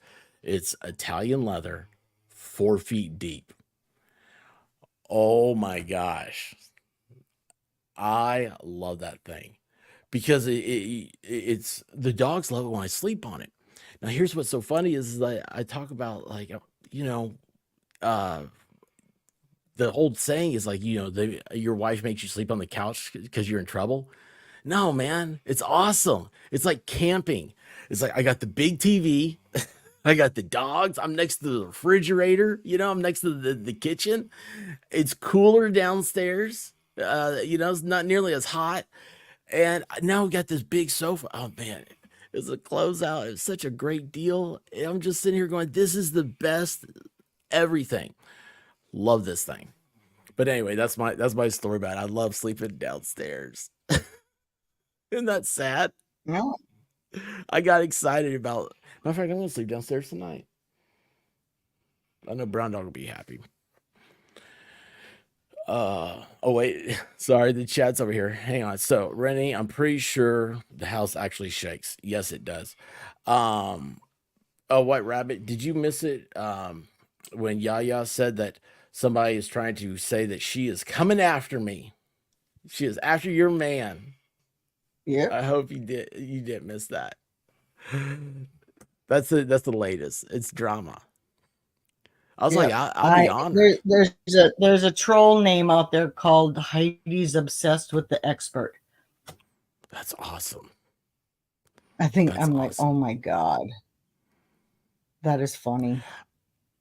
Renamite, I will remeasure it, and I want to say it's 4 feet. It may be 40 inches.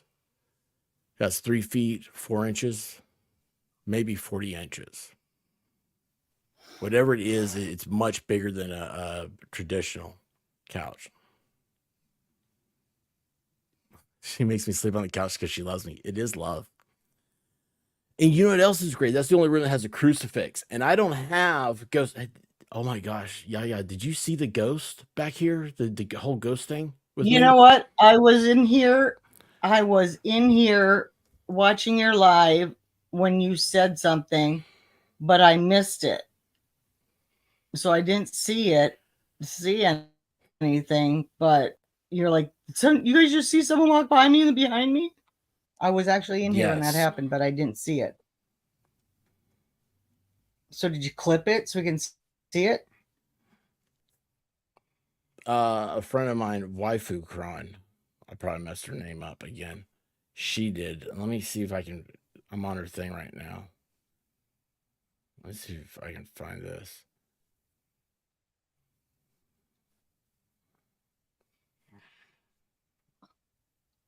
Yeah, I mean, it is so sweet obvious. child of mine.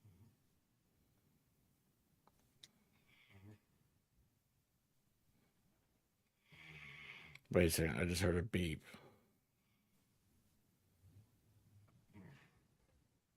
Oh, awesome. Thank goodness for that one. Okay, let's see here. You know, maybe if I could have bookmarked this, but I'm not that smart, am I?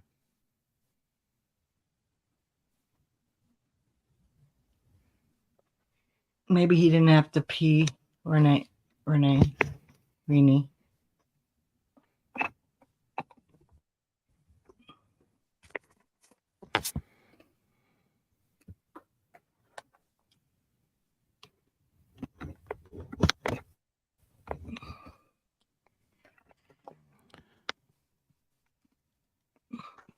Where is this? Does anybody know where that is?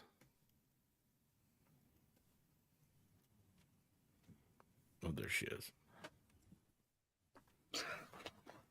Oh, I don't know why I got that song in my head today.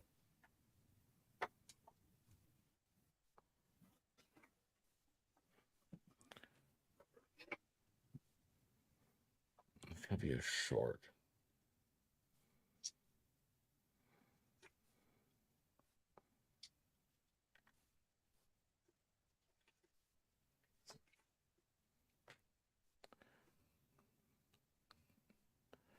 Why can't I find this? Whoa, oh, sweet Yeah, child. anyway, I'll of find it. mine.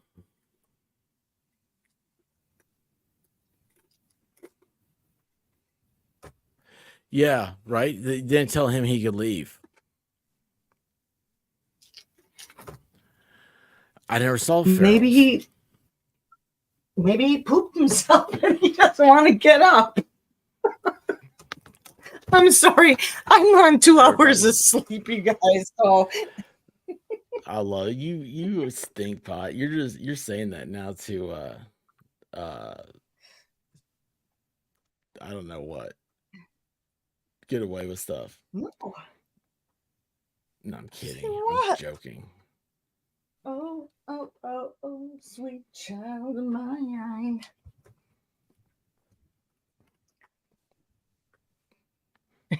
He pissed, ate sandwich and curled up.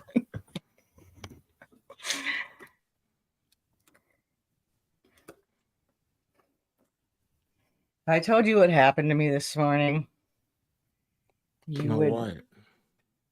die If laughing. you told me. Oh yeah. No, I'm telling you the whole thing. I'm not really gonna.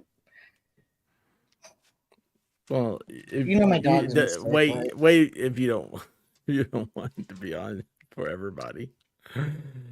Oh yeah, here it Well, is. you know my Okay, dog's awesome. been sick, right?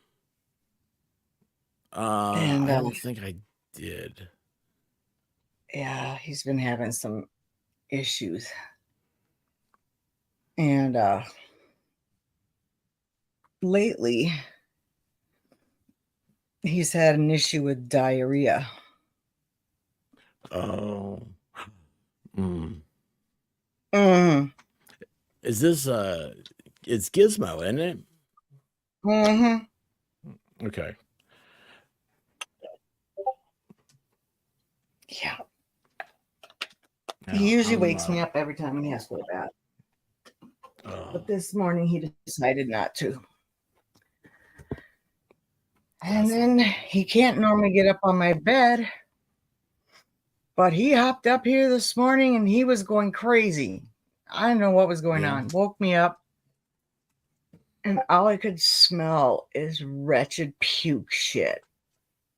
Oh no. So I'm walking around the house trying to find out what's going on. And there's only one spot in the house go if he has to go, and that's the very front hall, right in front of the door. There's no carpeting there, whatever. Yeah. Well, at 5:30 this morning, I am pulling sheets, blankets, everything off my bed, putting it in the wash. I had to bathe the dog, get on my hands and knees, scrub the floor. Right now I've got someone told me to put baking soda on the carpet. Yeah, baking soda's good stuff. OxyClean. It's worked before. Yeah, we generally have that, but we're out. Yeah. No, I'm sorry. It was bad. All right. It was really bad. Jury's coming back in. Yeah, I'm so sorry, man. That's we don't know. We think he may have. There was no carpet there. It was just hardwood floor. Thank God. Yeah, that's a good. Where do we stand with time? You think we'll be done Wiped it before up with a 5? towel. Yes, sir. I'm Towel and threw it in the garbage. Washed the floor. Shut up, Paul. That's what I would do.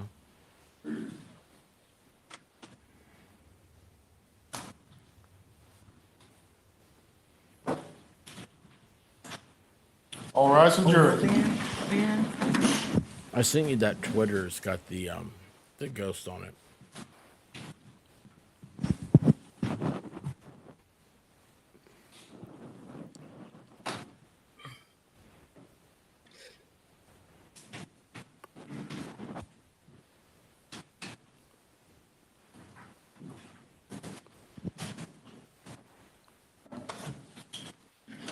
White vinegar.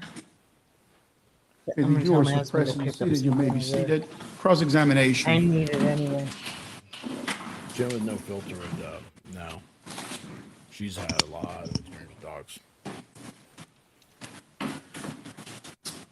Good afternoon, sir. Good afternoon. I just want to direct your attention to some of the analysis that you did on August 16th, 2021. You have that report there? I do, yes. All right. Just specifically, you looked at the casing Yes. and the casing, the DNA analysis was insufficient. I mean, you can't really say that Mr. Wallace's DNA was there or was not there. Is that a fair way to categorize that? For that sample, it didn't even make it to the final step of DNA testing. So quantity-wise, there wasn't enough to even do the test. Okay. And then moving forward to your August 31 submission or your analysis there, you have the hat, right? Correct? And it's possible that Mr. Wallace's DNA could be on the hat, or maybe it's not on the hat. Is that a fair characterization of the analysis of the hat? Specifically, I would say no determination can be made regarding inclusion or exclusion. And I don't mean to mince words here, but can you go as far to say as there is a male contributor on the hat in addition to Jason Rayner? That would be the subject of the report that I didn't do. Okay. That was submission one that Corey Crumley put out that report. All right. But point being, there's a mixture of at least 2 individuals on the hat? I believe she reported a mixture of 2.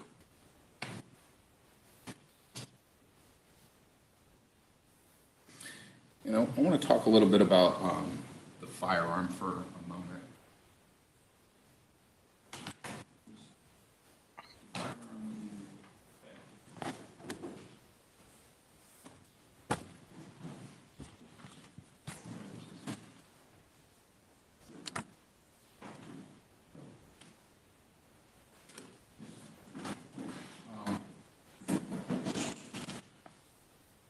Sir, I think you have your notes in front of you, is that correct? I do, yes. And I know that the way that you do so many of these, but there's a unique FDLE number, 719, ending Yes. in connection with your case. Right. And you would recognize this firearm to be the one that the state is attributing to Mr. Wallace? Yes, I do. And specifically, you had mentioned about the swab of textured areas. Right. And just please correct me if I'm wrong on this, but when I hear textured areas, you're talking about the lower handle portion of the gun? That's part of it. I mean, I titled that entire sampling from the gun as textured areas, but it would be the grip that you're speaking about, the grooved side there of the slide. And I'm just to be clear, I'm pointing my finger towards the front muzzle of the gun. Is that included in the textured area? No, that was the second sampling I took from the gun. The textured areas would be the grip, the trigger, the slide area, as well as the magazine itself. I swabbed that, and that one item was tested. And then separately, I swabbed the barrel area, tip area, and that was the second sample that was tested. Sir, if you could, what are you categorizing as the slide area? The very back top piece there above the plastic, right. And I'm not going to touch it, but I'm putting my hand on towards the back of the gun where there's some rear sights on the gun. Right. And then all the way up to where the slide is back in like this safety position. Correct. And that is all the slide. That's what I would call the slide area that I swabbed. And are you including that in the textured areas? Yes. And my recollection is that there was a donor of 3 persons in that area. A mixture of 3 individuals to that DNA sample. And the only one that we had any conclusive analysis was a high statistical probability that Othal Wallace's DNA was on there. He was included and Jason Rayner was excluded. And then we did have the barrel portion, and I'd like you to just describe, what are you categorizing as the barrel? The tip of the gun where the bullet would exit, that area, and not real far down, but that area where the bullet would have come out. In here, in this demonstration, for demonstrative purposes, there's more of the barrel that would be exposed than the person who is holding the firearm, right? I mean, the barrel is exposed more than. I assume so. I don't know. I don't know what that gun would look like with the slide forward, I guess, is what you're saying. The slide is back, so therefore more barrel is showing? Yes, sir. I'll take your word for it. I don't know. How much of the barrel did you swab, sir? The tip area, directly from my notes, I swabbed the barrel end area outside and Touch the inside. tip. So probably about a 1/4 inch from the opening and back. And that would be consistent with the area that is touched partially by the zip tie right here? I think so. I can't see unless you turn it. Yes, right near that area, yes. Oh, the black zip tie? Okay, I didn't see that till you turned it. Yes. And you can make no determination about the identity of any DNA contributor on that particular area. Right, the amount of DNA I got from that was very limited.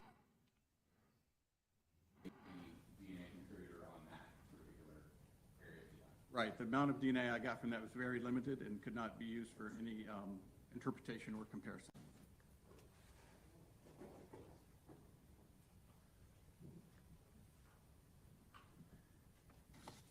Mike. This is horrible audio.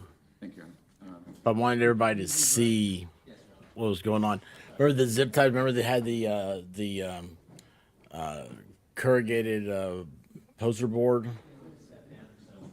The zip ties on. I was like, oh yeah, right there. See that? Yeah.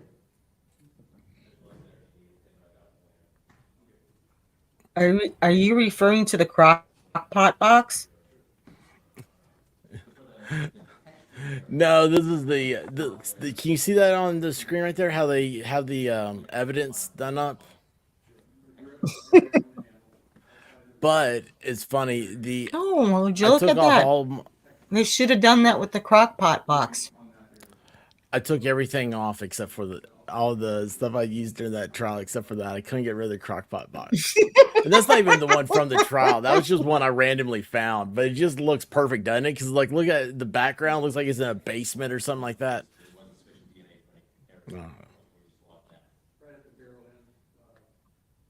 Mm-hmm.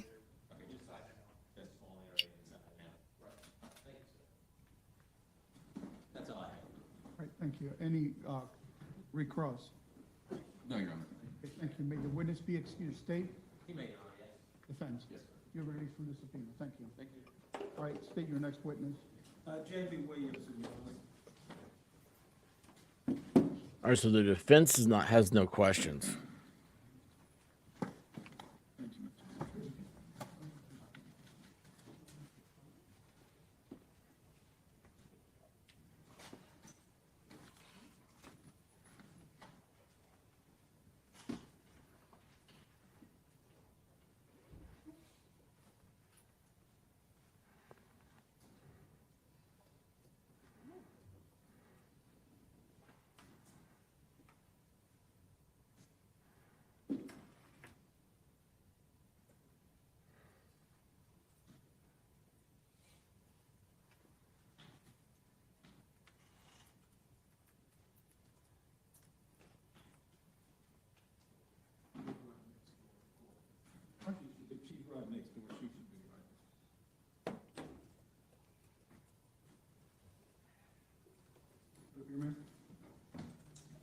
This first raise your right hand, be sworn in.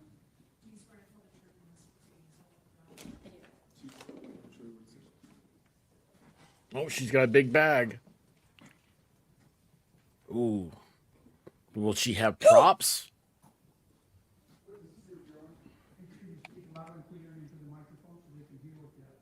I hope so. All right. Thank you, Your Honor. Good afternoon, ma'am. Good afternoon. Would you please tell us who you are and what you do? My name is Jamie Williamson. I'm a senior crime laboratory analyst in the firearms section with the Florida Department of Law Enforcement. Ooh, she plays with guns, guys. And how long you been so employed? I've worked with FDLE since January of 2008. Okay. And could you just briefly explain a little bit more what your role or position is, what you do there at FDLE? Yes. So in 2008, I was hired as a forensic technologist in the firearms section with the Florida Department of Law Enforcement. 2009, I was promoted to crime laboratory analyst in the crime scene section. And then in 2018, I made a lateral shift into the firearms section as a crime laboratory analyst. And then in 2021, I was promoted to senior crime laboratory analyst. So that is my current job. As my current duties, I do microscopic comparisons of fired bullets, cartridge cases, shot shells. I compare them to each other to determine if they were fired in the same firearm and how many firearms that were possibly used in a crime. If I have a suspect firearm, I can also test fire that firearm and compare my known test fires to the unknowns from a crime scene and determine whether or not they were fired in that firearm. I do serial number restoration, I testify in court, and I have several other duties as well. And your educational background briefly, you have a bachelor's? I have a bachelor's in cellular molecular biology, and I have a master's in criminal justice. How many firearms have you examined over the course of your career? In my 15 years, over 2,000 firearms. Okay, and how many cartridge casings over the course of your career? So 2,000 times 2, 4,000, and then more than that, so thousands. And have you testified in court? Yes, over 40 times. Okay, great. Your Honor, at this time, I'd ask that this witness be allowed to render opinion testimony. Be allowed to testify in opinion form. Thank you, Judge. Okay, so let's get down to what you were actually doing in this particular case. What was your involvement in this case? MG. I analyzed a firearm, a fired cartridge case, and a fired bullet jacket. Okay, and what was the purpose of you examining those? My job was to determine whether or not the fired cartridge case from the crime scene and a fired bullet jacket were fired in a specific firearm that was submitted. Let's talk about the projectile first. I think you mentioned that as a bullet. Did you get a bullet or projectile as well to test, to look at? Yes, it was a bullet jacket. Okay. Were you able to do a microscopic analysis of it? I looked at it under a microscope, but it wasn't marked well enough for microscopic comparison. So the projectile itself, you did not do an analysis? No, I did not. Okay. So I believe that you had the casing that was collected from the crime scene where Officer Rayner was shot, and you were provided a firearm that was purported to be the weapon used in that shooting, correct? Correct. Okay, so walk us through what you did. So when I receive a firearm from the evidence section, I take it back to my office and I do a visual exam of the outer packaging because everything comes to me sealed.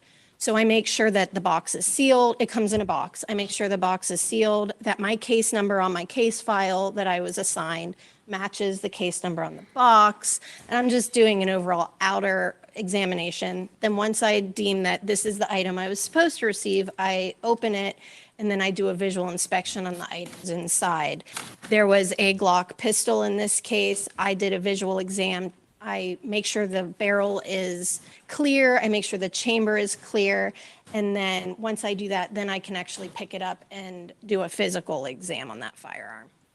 Did you get the serial number for that particular firearm? Yes. Could you review, if you need to review your report, could you please share the serial number with us, please? Yes, the serial number was NSM913. And was that a Glock Model 17? Yes, it was. Okay. Now, let's talk about the actual process that you went through. Tell us, walk us through what you did to get you to the point of doing a microscopic analysis. Okay, so after I deem the firearm to be safe to handle and do a physical exam, I'm taking notes on the make, the model, the caliber, if there's anything, wrong with the safeties or if they're working properly. I'm even taking down the class characteristics, meaning where's the extractor and the ejector placed in the firearm, as well as the rifling of the barrel. I then use ammunition, whether it's laboratory provided or ammunition submitted in a case. I will use that ammunition to test fire the firearm in our laboratory. We actually have an in-house range.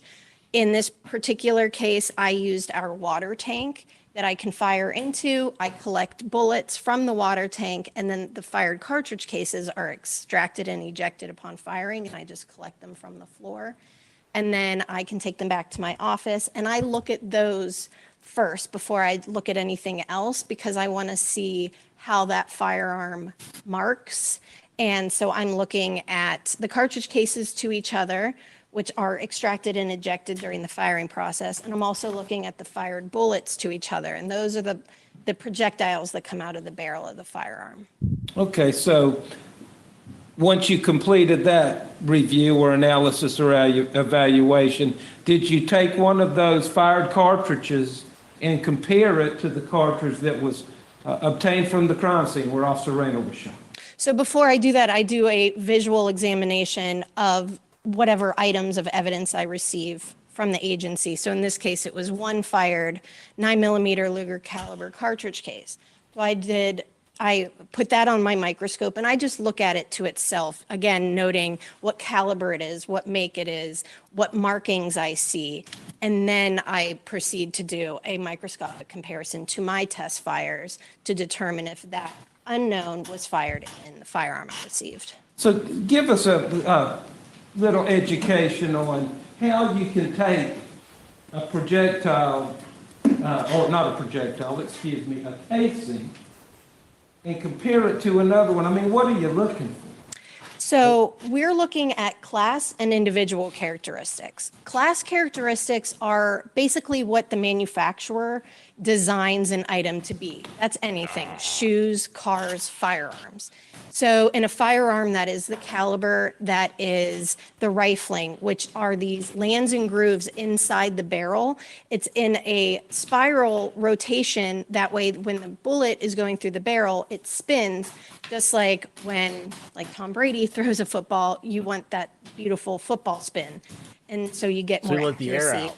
When I throw football, ball. it yaws all over the place. And that's what happens with a bullet without rifling. So Really? sometimes it's a left-hand twist. Sometimes it's a right-hand twist. You're a Packer sometimes fan. it's You're not a 5 Tom Brady lands and fan. grooves, 10, 9, 8. So I'm looking at That's these why I'm things saying that. of class characteristics. I thought you Now, said it where I'm doing sarcastically. actual Couldn't tell. microscopic comparisons is the individual characteristics. These are imperfections, random imperfections that are imparted inside the firearm during the manufacturing process. A firearm is a tool. This tool is made in a factory by other tools. During the manufacturing process, those tools that are making the firearm are forever changing with each pass. These are microscopic chip formations. These are just tiny, tiny microscopic changes with each pass. So then once a firearm is fully complete and moved on to its consumer, when it's fired, it leaves those microscopic imperfections on whatever item it fires. So that is what I'm looking at under a microscope to do my microscopic comparisons. Now, you mentioned that the manufacturing process provides some, I guess, identifying characteristics or marks? Yes, Is that right? correct. What if you have consecutively manufactured Glock 17s, like one manufactured right after the other? Have you had any experience or training involving that, and whether or not there are still unique characteristics? Yes, so within my 18-month training program with FDLE to be a firearms examiner, I actually partook in some studies that had been conducted in the past, and one of them was consecutively manufactured Glocks and Rugers. And so they have shown that even though that these firearms were consecutively manufactured, one after the other, we were able to identify which items were fired in which firearm. So that just shows that even if a firearm is made one after the other, the individual characteristics are still significant enough that allowed me to find correspondence between an unknown item and then the test fires from those firearms. So, Ms. Williamson, after you compared the shell casing that was provided to you from the Daytona Beach Police Department, Well, you from can tell they're the crime same scene type of where guns, Officer though. There's Rayner no way was you can tell the shot, exact- to a casing that you actually fired from the gun? Did you reach a conclusion? Yes, I did. And talk to us about that. What was your conclusion? I identified the fired cartridge case from the crime scene to have been fired in the Glock 17 pistol, my item number 3. What does that mean, identify? Identified is my term that I'm allowed to use instead of saying match, because match isn't technically what we like to say, but it is just how we use the verbiage based on the affiliation that I'm under, which is the Association of Firearm and Tool Marks Examiners. So we have these rules of what our range of conclusion, and identified means I am 100% sure that that cartridge case was fired in this pistol. Was this, what about peer review? Did you have a colleague look at it? Your Honor, Christine. You can rephrase the question. Okay. Was there a safeguard or a double check on your particular, somehow to check your work for confirmation or to see if it confirmed? So part of our standard operating procedures is when an analyst makes an identification like I did in this case, that has to be verified by a colleague, a second analyst in the firearms section, and that was done in this case. Okay. Just a moment. Yes, sir.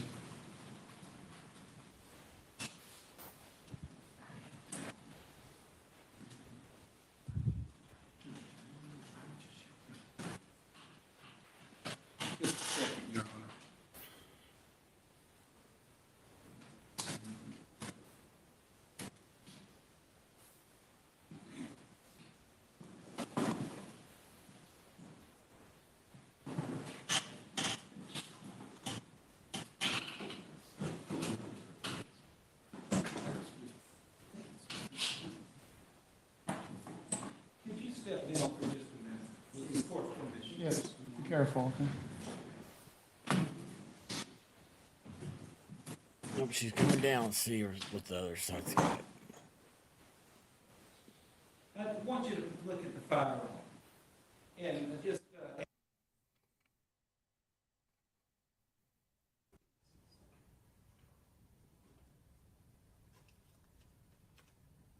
okay, is this the firearm that you received and testified and compared to the shell? I mean, can't hear at all from either of them. And would you look at that casing right there?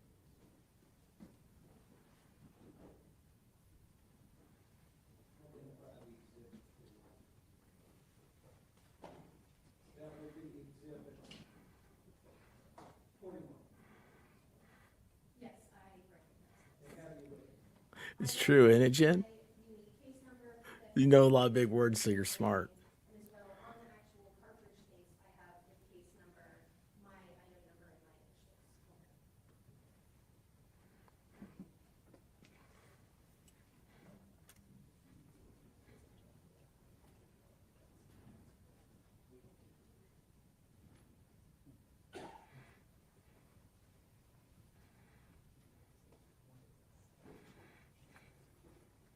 And on exhibit 29, the firearm, how were you able to identify it?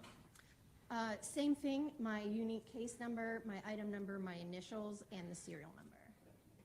Send to the witness, Your Honor. All right, thank you. Any cross-examination? All right, may the witness be excused? Yes, sir. You are released from this appeal. Just we approach, Yes, sir.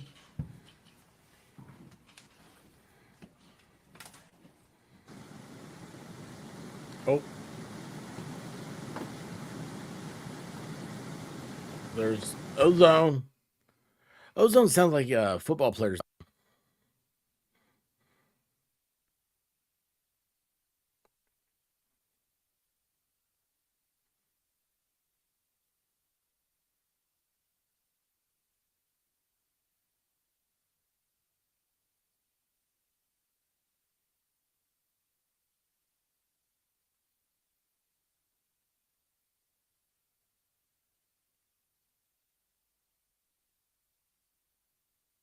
MG, check your Twitter when you get a chance. All right, by the way, MG Law, are you on Discord? That's such an easier way to message. Same thing with Baker. He needs to get on Discord.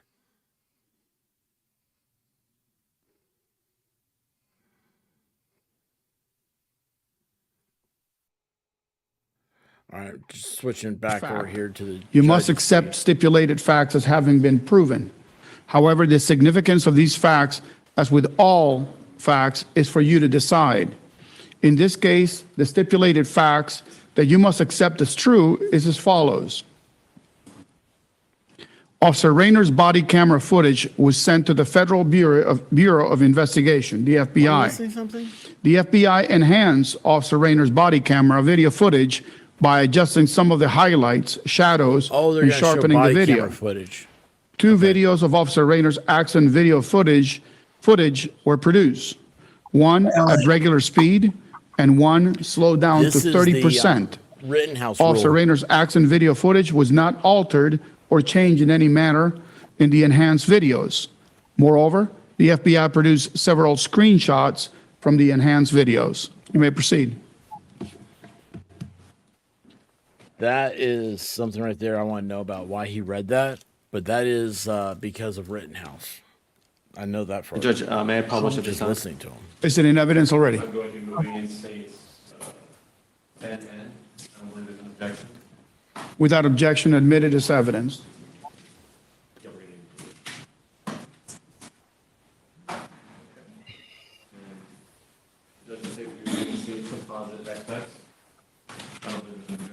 Without objection, will be been all admitted day. as evidence.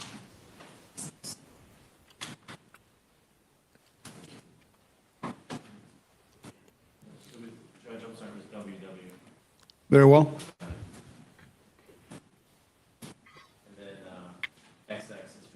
We're still That's sending to the composite. messages. Yes, sir. Thank you.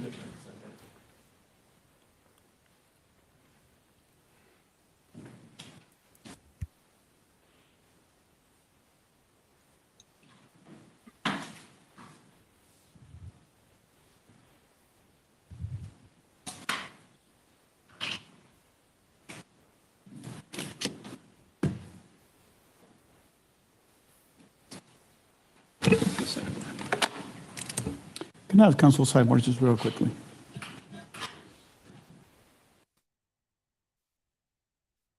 Just show us the cam footage.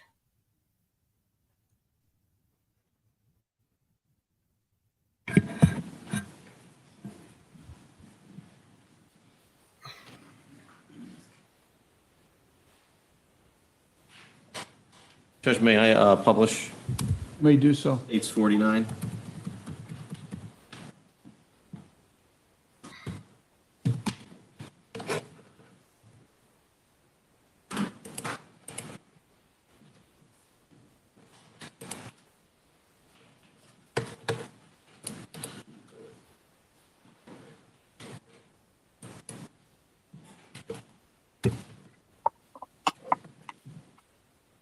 Trigger warning.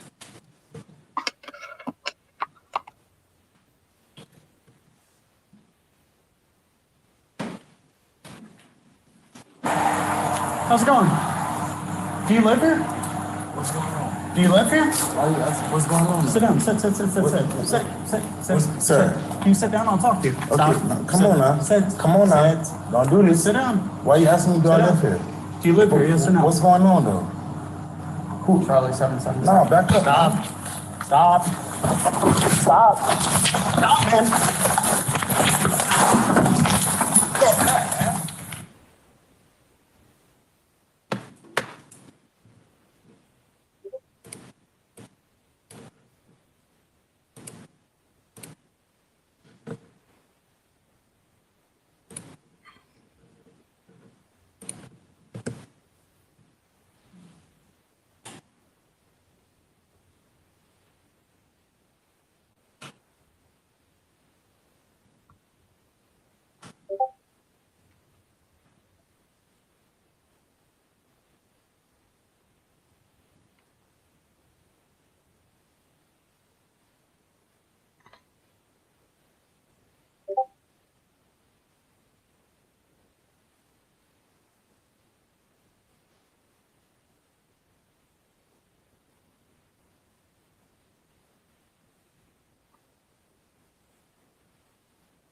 Judge, if I can then publish states 50 for the jury. Yeah, can you take the screen out?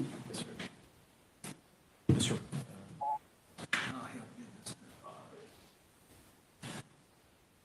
No, can you swap the? Oh, yes, sir.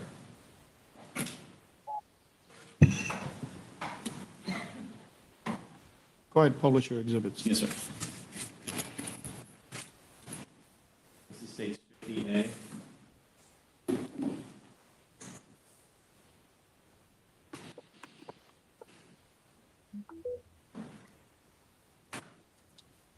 I had this on mute. I said I didn't see it.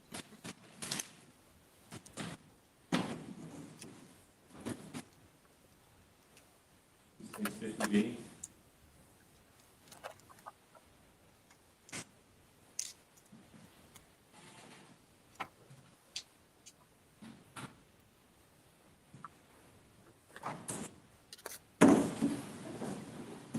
State 50C.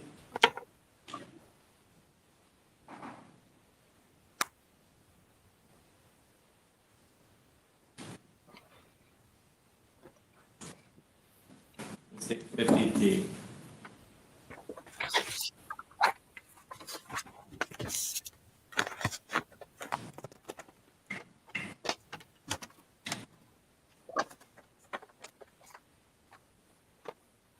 Thank you, Judge. All right, ladies and gentlemen, we're going to adjourn for the day at this time. It is anticipated that sometime tomorrow, we're it's still on over. track for closing arguments. So we're still on track to give the exciting. case to you on Closing Friday. arguments are tomorrow, So everybody. So, as tell of right everyone now, you there might know. be some delay tomorrow for you in the middle of the day. Just to let you know that we might start at 9, but there may be a long gap in between the next, whatever happens at 9 That's the key. and whenever we reconvene for the closing arguments. And I don't know what that gap is going to be just right now. So if you want to bring a book or something, a magazine to read, I think one of Bring you a asked book, to a bring your magazine. laptop to do work on. Cloud I'm Illusions, expecting how are to you Work doing? on it and not do any research about this case. Yeah. So I will see you tomorrow until 9 a.m., reminding you once again, do not do any research on your own. Do not talk to anybody about the case. Do not try to get any advice from anybody while you're away from the courtroom. And that goes among yourselves. Do not talk about the case. See you tomorrow. All rise for the jury.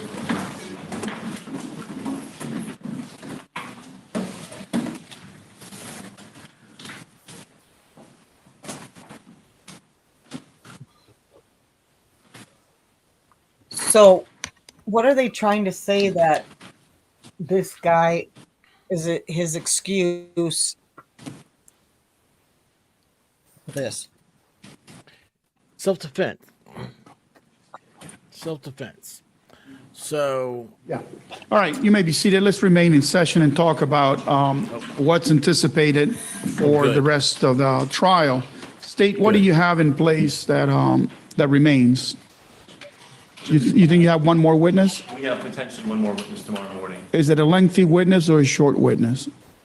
I would say an hour, Judge. Okay. And then I'm anticipating that you would rest after that witness? Yes, sir. All right. And then, Mr. Wallace, we had a conversation yesterday about either choosing to testify or choosing to remain silent. I'm not going to ask you for the answer today, but I'm definitely going to be asking you about that tomorrow. So to the extent that you have time to discuss this matter with your lawyers, I encourage you to do that, okay? All right. Do you have any witnesses that you're anticipating calling or no, other than Mr. Wallace potentially? Potentially, Your Honor, depending on our perception of the last witness. You may call witnesses? Or, We may, Your Honor, yes, sir. oh, okay, all right. Do you know how many roughly? Tell me time. Would it take us beyond noon? Okay, all right. So assuming that we get done with the evidentiary portion of the trial by noon, we're looking at the afternoon for closing arguments. I'd say we do a charge conference sometime, either the morning or early afternoon. Then I give you a little bit of time to prepare for the closing arguments, but you should be prepared for the closing arguments by tomorrow morning. Fair enough? Are there any issues I need to address before we adjourn for the day? Well, Your Honor, I want to make sure I heard you correctly. So tomorrow morning, whatever witnesses the state has, whatever witnesses the defense has, a charge conference, and then Closings, arguments? right. And then regardless of when we end the day tomorrow, the jurors will not go to deliberate tomorrow. They will go to deliberate on Friday. I will charge them on Friday morning and then send them to deliberate at that time. Yes, sir. That is the anticipated schedule. Yes, sir. So I'm assuming the state has a PowerPoint you're going to use in closing? Yes, likely, Your Honor. Have you shared the slides with the defense? I'm still working on it, Your Honor. I'll show you. Okay, well, I need that done because we don't want to be dealing with those kind of objections. You have one as well? Yeah, I'll share it. Okay, then I'm going to order both of you to share slides to make sure that there are no issues. One of the problems that I've had with the state oftentimes is that the evidence that's been introduced does not match a slide. So I'm expecting It's like Friday, that I've got whatever you cannolis show and golf. is what's in evidence and not some different image. Yeah, that's happened before. Okay? So, and likewise, that goes for the defense as well. Make sure that the slide matches the evidence and not something that was in the laptop that wasn't in evidence, okay? Thank you. All right, so we'll see you tomorrow morning, say 8:30 once again. Yes, sir. All right, thank you very much. Thank you. We are adjourned. Well, there we go. And we have breaking news. Mitt Romney will not run for re-election. According to Volstorm. Will Mitt Romney remain a member of the Republican Party for the rest of his term? What's he have? Still has 4 years or 2 years? What happened to him? What got him? Anyway, thank you, Volstorm. I love breaking news here. This is awesome. Yaya, do you have anything to add? Any questions? What do you think No. about this? This is a And happy They're Wednesday, trying to, hang on a second. especially to all those who traveled more than 18,000 miles around the world with us. The White House press conference just came on my on that feed. Anyway, boy, these trials, I like it. Yaya, you're a good luck charm. Anytime you've been on a trial, they're short. well, there you I go. love it. I love it. So how are they trying to use self-defense against a police officer?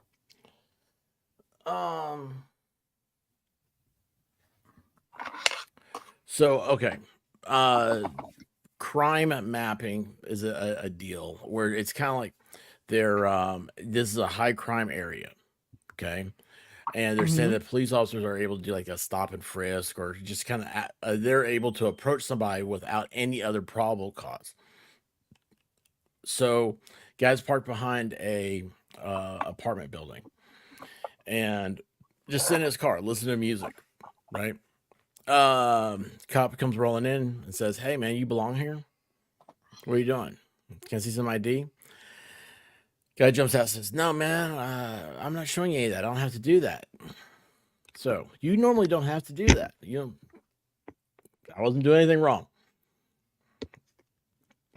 Problem is at what point, if like say like a police officer uses Excessive force. excessive force, yeah, thank you. I'm trying to think. Well, George Floyd would have been a good example. The way that trials come out and everything. If a bystander had done like attacked the police officer, the guy that was on him, they would be using like those defense of self-defense. You have a right to self-defense or defense of others, and that'd be defense of others. And there's a lot of talk and stuff with the first day of the trial about whether or not the officer had pulled out his firearm, and it's gonna be like Ozone here was just defending himself. He was sitting there, the cop was about to kill him. Because that's what cops do. They run around. Just they see black dudes listening to music in cars, and they just want to go through all the paperwork of killing them. it's that was the early on bringing stuff about this. I don't know though. As far as like watching this trial, I haven't gotten that feeling. Like if I were watching the trial and didn't know this other stuff, the background and what they've been talking about. There's defense fund set up for them, for Ozone, the Black Panther movement or the NFAC movement. They have a lot of different. I mean, there's a free ozone hashtag free ozone. You know, they have a lot of different like GoFundmes and stuff like that. There's websites dedicated to it, and all of them are consistent on saying self defense. When did that message come in? Hang on a second. Volstorm, can you not hear me now? Am I the? How did I go? I low? hear you. Well, this my phone updated at noon. Between streams, my phone updated, so that I could just now be getting his 9 a.m. Text. Anyway, so that's it. It's a self defense, like any other elements of self defense. You have to prove that you weren't doing anything. So I can hear MGLO you. says Just they can't do that. They must have probable cause to stop someone. Yeah, it's Jen, like a DUI. With no future, don't you have the right to refuse showing ID unless they are investigating you for a crime? Yeah, you do. And see, that's where the problem's coming with this is that these advanced progressive policing. And what's happening is they're going after, like, it's high. A place gets drawn on a map that it's a high crime area, and then they start telling police to start anybody they see as suspicious, pull them over, talk to them, make contact with them. So the cop comes walking up to your car and he looks in and he goes, "Oh, hey, what's that white substance back there? Why does it smell like marijuana in here? Maybe you smoked marijuana. Maybe you bought it from someone who smoked marijuana. I don't know. There's anything that's happening. The fact of the matter is you weren't doing anything. That's a Fourth Amendment issue. In this case, a lot of people have talked about this being a case about these crime map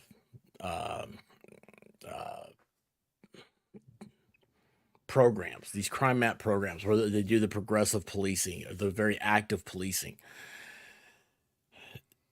You can't harass people. You can't ask them. This isn't. I feel like watching a movie about the Cold War, and they come up and say, "Can I see your papers, please?"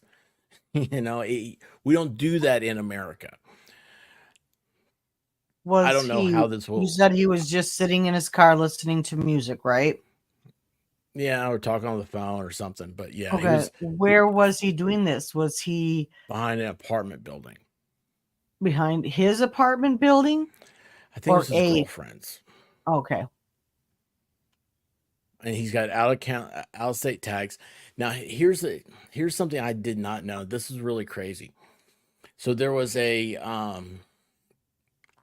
be on the lookout a bolo.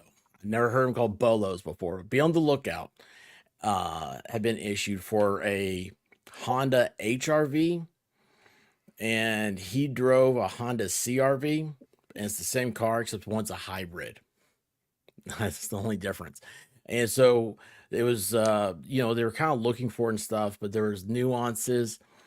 And then they found out that it wasn't even that car. It just,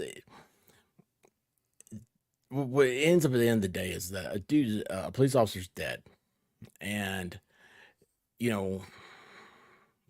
my thing I always say is just go with the cops. I mean, it's not worth anybody's life. It's never worth somebody's life. If you haven't done anything, just get the ticket or whatever. I was like, who knows? I don't have the right words right now. I apologize. I'm on 4 hours of sleep, by the way. Yeah. September rain, November rain. November's coming up quickly. It's coming up Yeah, it quickly. is, isn't it? Yeah. Sweet child of mine. Okay, the reason I'm asking this is because I'm trying to envision when I lived in Texas, Mm-hmm. and if I remember once or twice we'd be sitting in our cars. Mm-hmm. Cops would drive through. What you guys doing? Check to see if we actually live there. I never thought it was harassment. They're doing their job. They're trying to keep our apartment complex safe. Mm-hmm. I'm just sitting here listening to music, tell them who we are, what apartment number we live in, blah, blah, blah, blah, blah. Yeah. And You never thought about it being where and you saw the video there at the I end. complied. Yeah, you complied. I would always comply. Now, we comply a And lot. see, and that's, I think, in my opinion, that's a big difference in today's society. It's not, if it's not, people aren't respectful anymore, or they don't, if a cop, he's nice and says, hey, what are you doing? You live here? No, my girlfriend does, can I see your driver's license? Whatever. Just do it. What's the big deal? I wish Why make an issue out of it? I That's wish the my thing. cops would Why do make that. an issue out of it? Yeah. They could be trespassing. They could be like Volstrom said, loitering. How does the cop know that? They don't.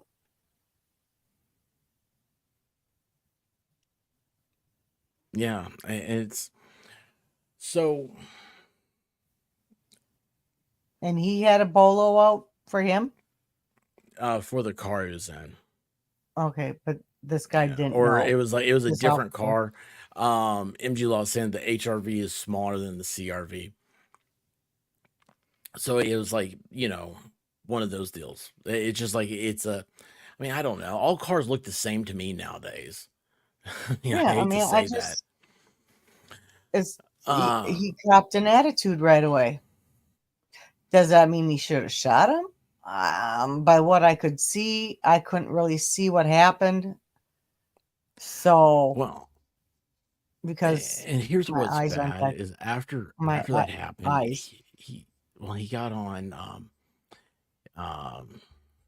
Instagram and he said, yeah, I got one of those pig MFers or something like that. And it's just like, whoa, dude. So his writings, remember how in the Shabusiness trial, how they talked about how, she looked up Jeffrey Dahmer. And I forget now, there was the thing about why did you have information about this? Google had just given it to her. Oh, she said, well, I think that it was whatever. She put up her opinion in there, the forensics, the cell phone forensics person. Okay, this looking up Jeffrey Dahmer predispose you to being a cannibal or whatever else. Well, they try to use it like it does. Yeah, I think it's one thing to look up recipes. If you're researching Jeffrey Dahmer and all of a sudden you kill someone, dismember them, and show no remorse for them, yeah, I think it kind of does. See, that's different. And this is what's great. You are that juror. See, I get lost in that because I'm sitting. It's that lawyer attitude. I got that. I like defense because it's the small guys. They don't have as much money as the state. The state has unlimited funds. I like hearing this. Yeah. So you think looking at all that stuff on Jeffrey Dahmer? Yes, that is bad. Well, he. In the flip side of it, then, or to apply that, what Shabusiness did, this guy, Ozone, was putting up there all this stuff. He's out there doing these marches. There's pictures of him with AK-47s and, F the police and all this stuff. And it's like, Okay. okay. But here's the thing. He has that on his Instagram. Okay. Does the cop know that at that point? No. Yeah. See, So what difference at that time would it have made? was you think know what I'm saying? Ozone So as I a guess, prosecutor? I need to see if I can find a video. I don't know if there's one out there of the whole police cam video of the shooting, because I have to see how it really went down. There is a full video, and of course I didn't save it, and then the next day when I went looking for it, I found the edited one, which cuts off the last like 2 seconds. And with the last 2 seconds, it's a muffled pop. That's what you hear. What's this guy's name? What's Jason Rainer?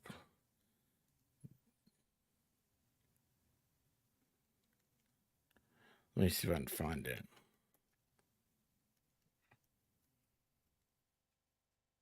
Oh, bummer. Aaron Rodgers disagreed with the Jets coaches didn't like play call that led to his injury. Karma. Oh, I'm sorry. I shouldn't have said that. All right. This is, again, this always pops up as the edited one. Somebody knows where the unedited, it's 26 seconds, I think. This one's, or 29 seconds. This one's 22 seconds. This is the, where'd it go?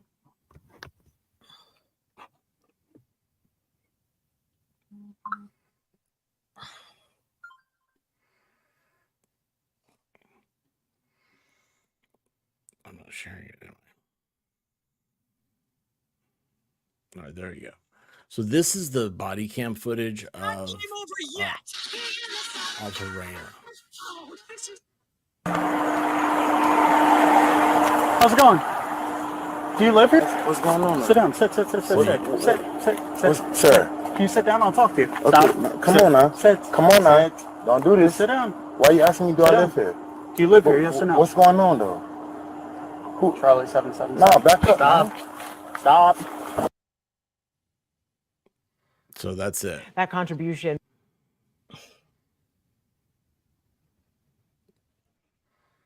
So all the cops said is, do you live here? Sit back down. And he copped an attitude. Yeah. The full video is when you see it goes up, you see Ozone, he like does his elbow up or whatever. And then like right after that, you hear like a tussle, and then it's like a faint pop, and you see the camera hit the ground.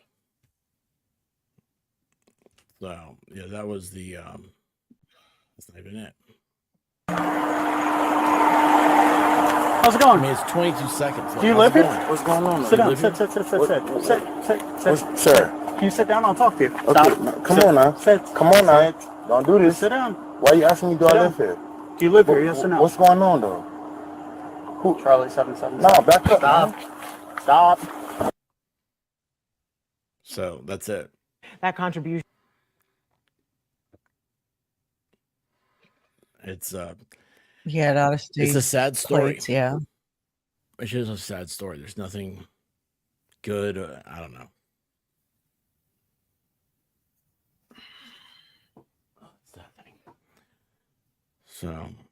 So you see Florida plates, and you instantly know they got a gator and bottle of meth in the car. Yeah, around here, yeah. Yeah, absolutely. Aaron Rodgers is too fragile lately. He can't take a pop still. Oh, well, he's out for the season. Oh. He did something to his Achilles tendon. He's out for the season. First game of the year in the Jets with the Jets, and he's injured and out for the season. Oh, well. He should have never left Green Bay. Just saying. Yeah, it's bad luck to leave Green Bay. Yeah, I Yeah, know you're right. what I'm thinking and how I'm feeling, but I'm afraid to put it out there because You know of what? Write it down. And then after this thing's over, I'll ask you about it. And you can see if you've changed any. Yeah.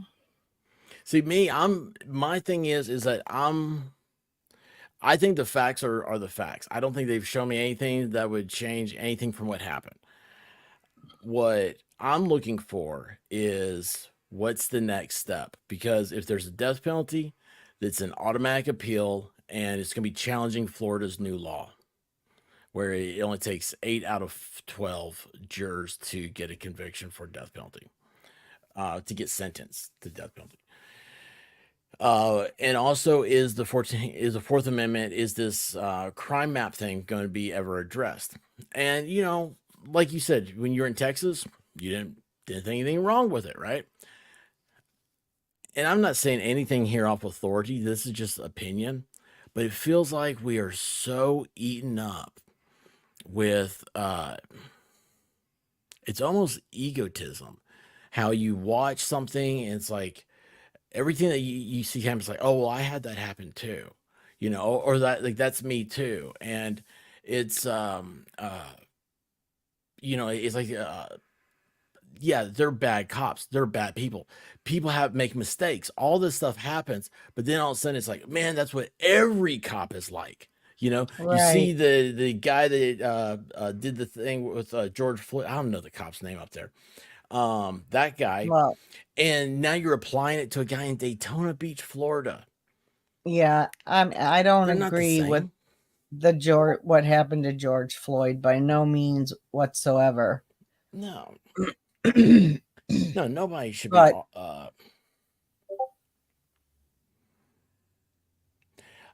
The thing that we're seeing now, though, that I don't think we've seen, and again, this is an opinion, just something that I started noticing, is that people are now, and maybe this is from the pandemic, where they spent so much time at home and on computers, that the new, like, talking to your neighbors is talking to thousands of people at a time and sharing ideas and spreading those ideas.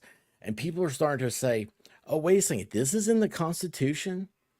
Like, oh, like, like, this isn't how things are supposed to be. And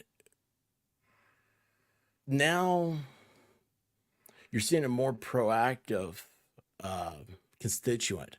And I think what happens is that everybody, at the end of the day, one of the things, I think the reason why our Constitution has stood the test of time that it has so easily is that our Constitution, they got it right.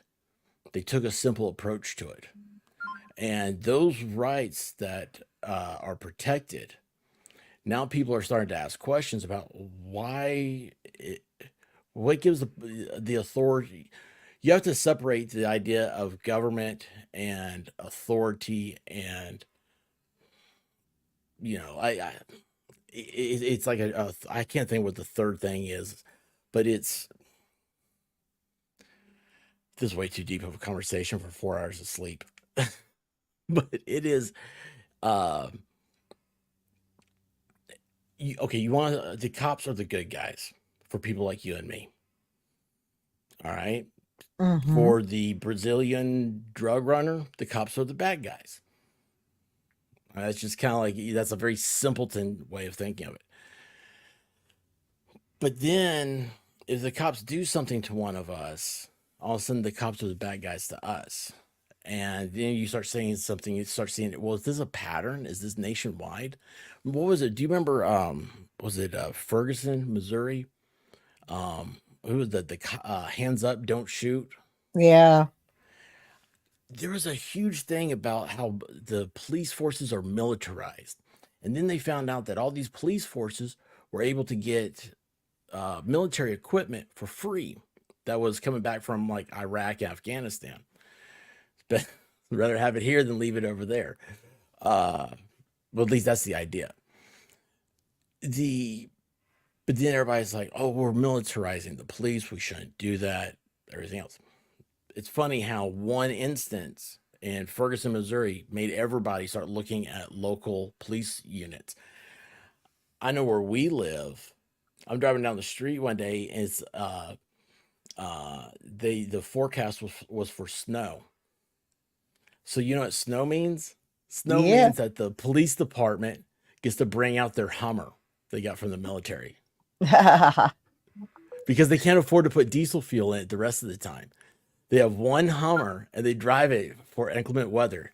And they're great if there's flooding or, hard to reach places, stuff like that they need to get to. Yeah, it's great.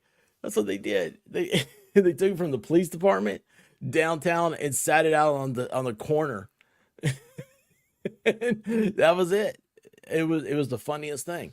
It didn't even snow. That was the end of that story. Anyway, Legendary Racing, how you doing? Guys, I'm going to say hi to y'all, and then Yaya, if you'll hang on a second, I'm going to end this, and hang on a second. All right. I'll talk to you after this for just a couple minutes. All right. Because I want to ask you a question. Of course, Toy Box Brain's here. Awesome. Rally, Yes. did y'all say hi to Rally? I did not get a chance to, but I saw him in here. Hey, Rally. Rally is from the UK. Yep. And he is a wild man. Cloud Illusions, of course, it's great seeing you again. Raymond, Volstorm, Toy Box Brain, did I say that? Rabbit, MG Law. Jen with no filter. It's true, MG Law. Where's Jen with no filter? Did she say something funny? Or you just see her? No, I just saw her name. Yeah, Jen with no filter. She takes pride in that no filter part, but I think she has a great filter. I think it's a great filter. Snow bunnies means tasty treats. Stop it. Yeah, Ferguson. Those were scary days. Jen lives not far from Ferguson. Isn't that crazy? Anyway, guys, the big thing is that the Brazilian escapee from Pennsylvania has been caught. Don't know what's going to happen there. I didn't think he was gonna. I thought he wouldn't give up and come out alive. I can't believe that lasted this long, right? I mean, that was a long disappearance. 14 days. Disappearance. Yeah. I've been deprived of sleep for about that much. Mm-hmm. I think my husband's home. That's why the dogs are going crazy. Uh-oh. Well, guys, we're going to jump off. Tomorrow, Yaya, you're more than welcome to come back, is wrapping up the trial. I will. Now I'm interested in this because now I'm interested in this. I got to find some more stuff on it, though. Yeah, I've got over in Discord, I have a section called Ozone Wallace, and it's I've been trying to put everything I find up there. This happened real quick. I wasn't able to get into this as quick as I wanted to. But anyway, oh, hey, Mel, how are you doing? What is sleep? Well, yeah, you'll have to ask your Melissa program. Jane. So, Rabbit, see you in the morning. Whatever, Rabbit. You'll see me somewhere. You know, I'll be causing trouble. Oh yeah. Also, what's the Brian Koberger stuff's happening this afternoon, and Mitt Romney's not running for re-election. So Utah is going to be looking for a new senator. It's election time again, guys, which is bad because I try to stay away from politics, but that's my background. Well, I get so mouthy. Anyway, love y'all. Thanks for coming back. See you tomorrow morning, 8:30, 8:45, 9, around that time. We'll shoot for 8:30. Love you guys. Be good. Stay safe. But yeah, God, we got the streets clean. Well, I woke up to go get me a cold pop, and then I thought somebody was barbecuing. I said, oh, Lord Jesus, it's a fire. Then I ran out. I didn't grab no shoes or nothing, Jesus. I ran for my life. and then the smoke got her. Yeah, I got bronchitis. Ain't nobody got time for that. Ain't nobody got time for that. Ain't nobody got time for that. Ain't nobody got time. Ain't nobody got time. Ain't nobody got time for that. Ain't nobody got time for that. Ain't nobody got time for that. Ain't nobody got time. Ain't nobody got time. Ain't nobody got time for that. Ain't nobody got time for that. Ain't nobody got time for that. Ain't nobody got time. Ain't nobody got time. Ain't nobody got time for that. Well, I woke up to go get me a cold pop. Then I thought somebody was barbecuing. I said, oh Lord Jesus, it's a fire. Then I ran out, I didn't grab no shoes or nothing, Jesus. I'm running for my life. Ain't nobody got time for that. Ain't nobody got time for that.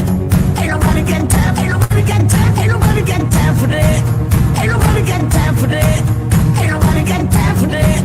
Ain't nobody got time. Ain't nobody got time. Ain't nobody got time for that. I said, oh Lord Jesus, it's a fire. I said, oh Lord Jesus, it's a fire. I said, oh Lord Jesus, it's a fire. Jesus, Jesus, Jesus, it's a fire. Oh Lord Jesus, it's a fire. I said, oh Lord Jesus, it's a fire. I said, oh Lord Jesus, it's a fire.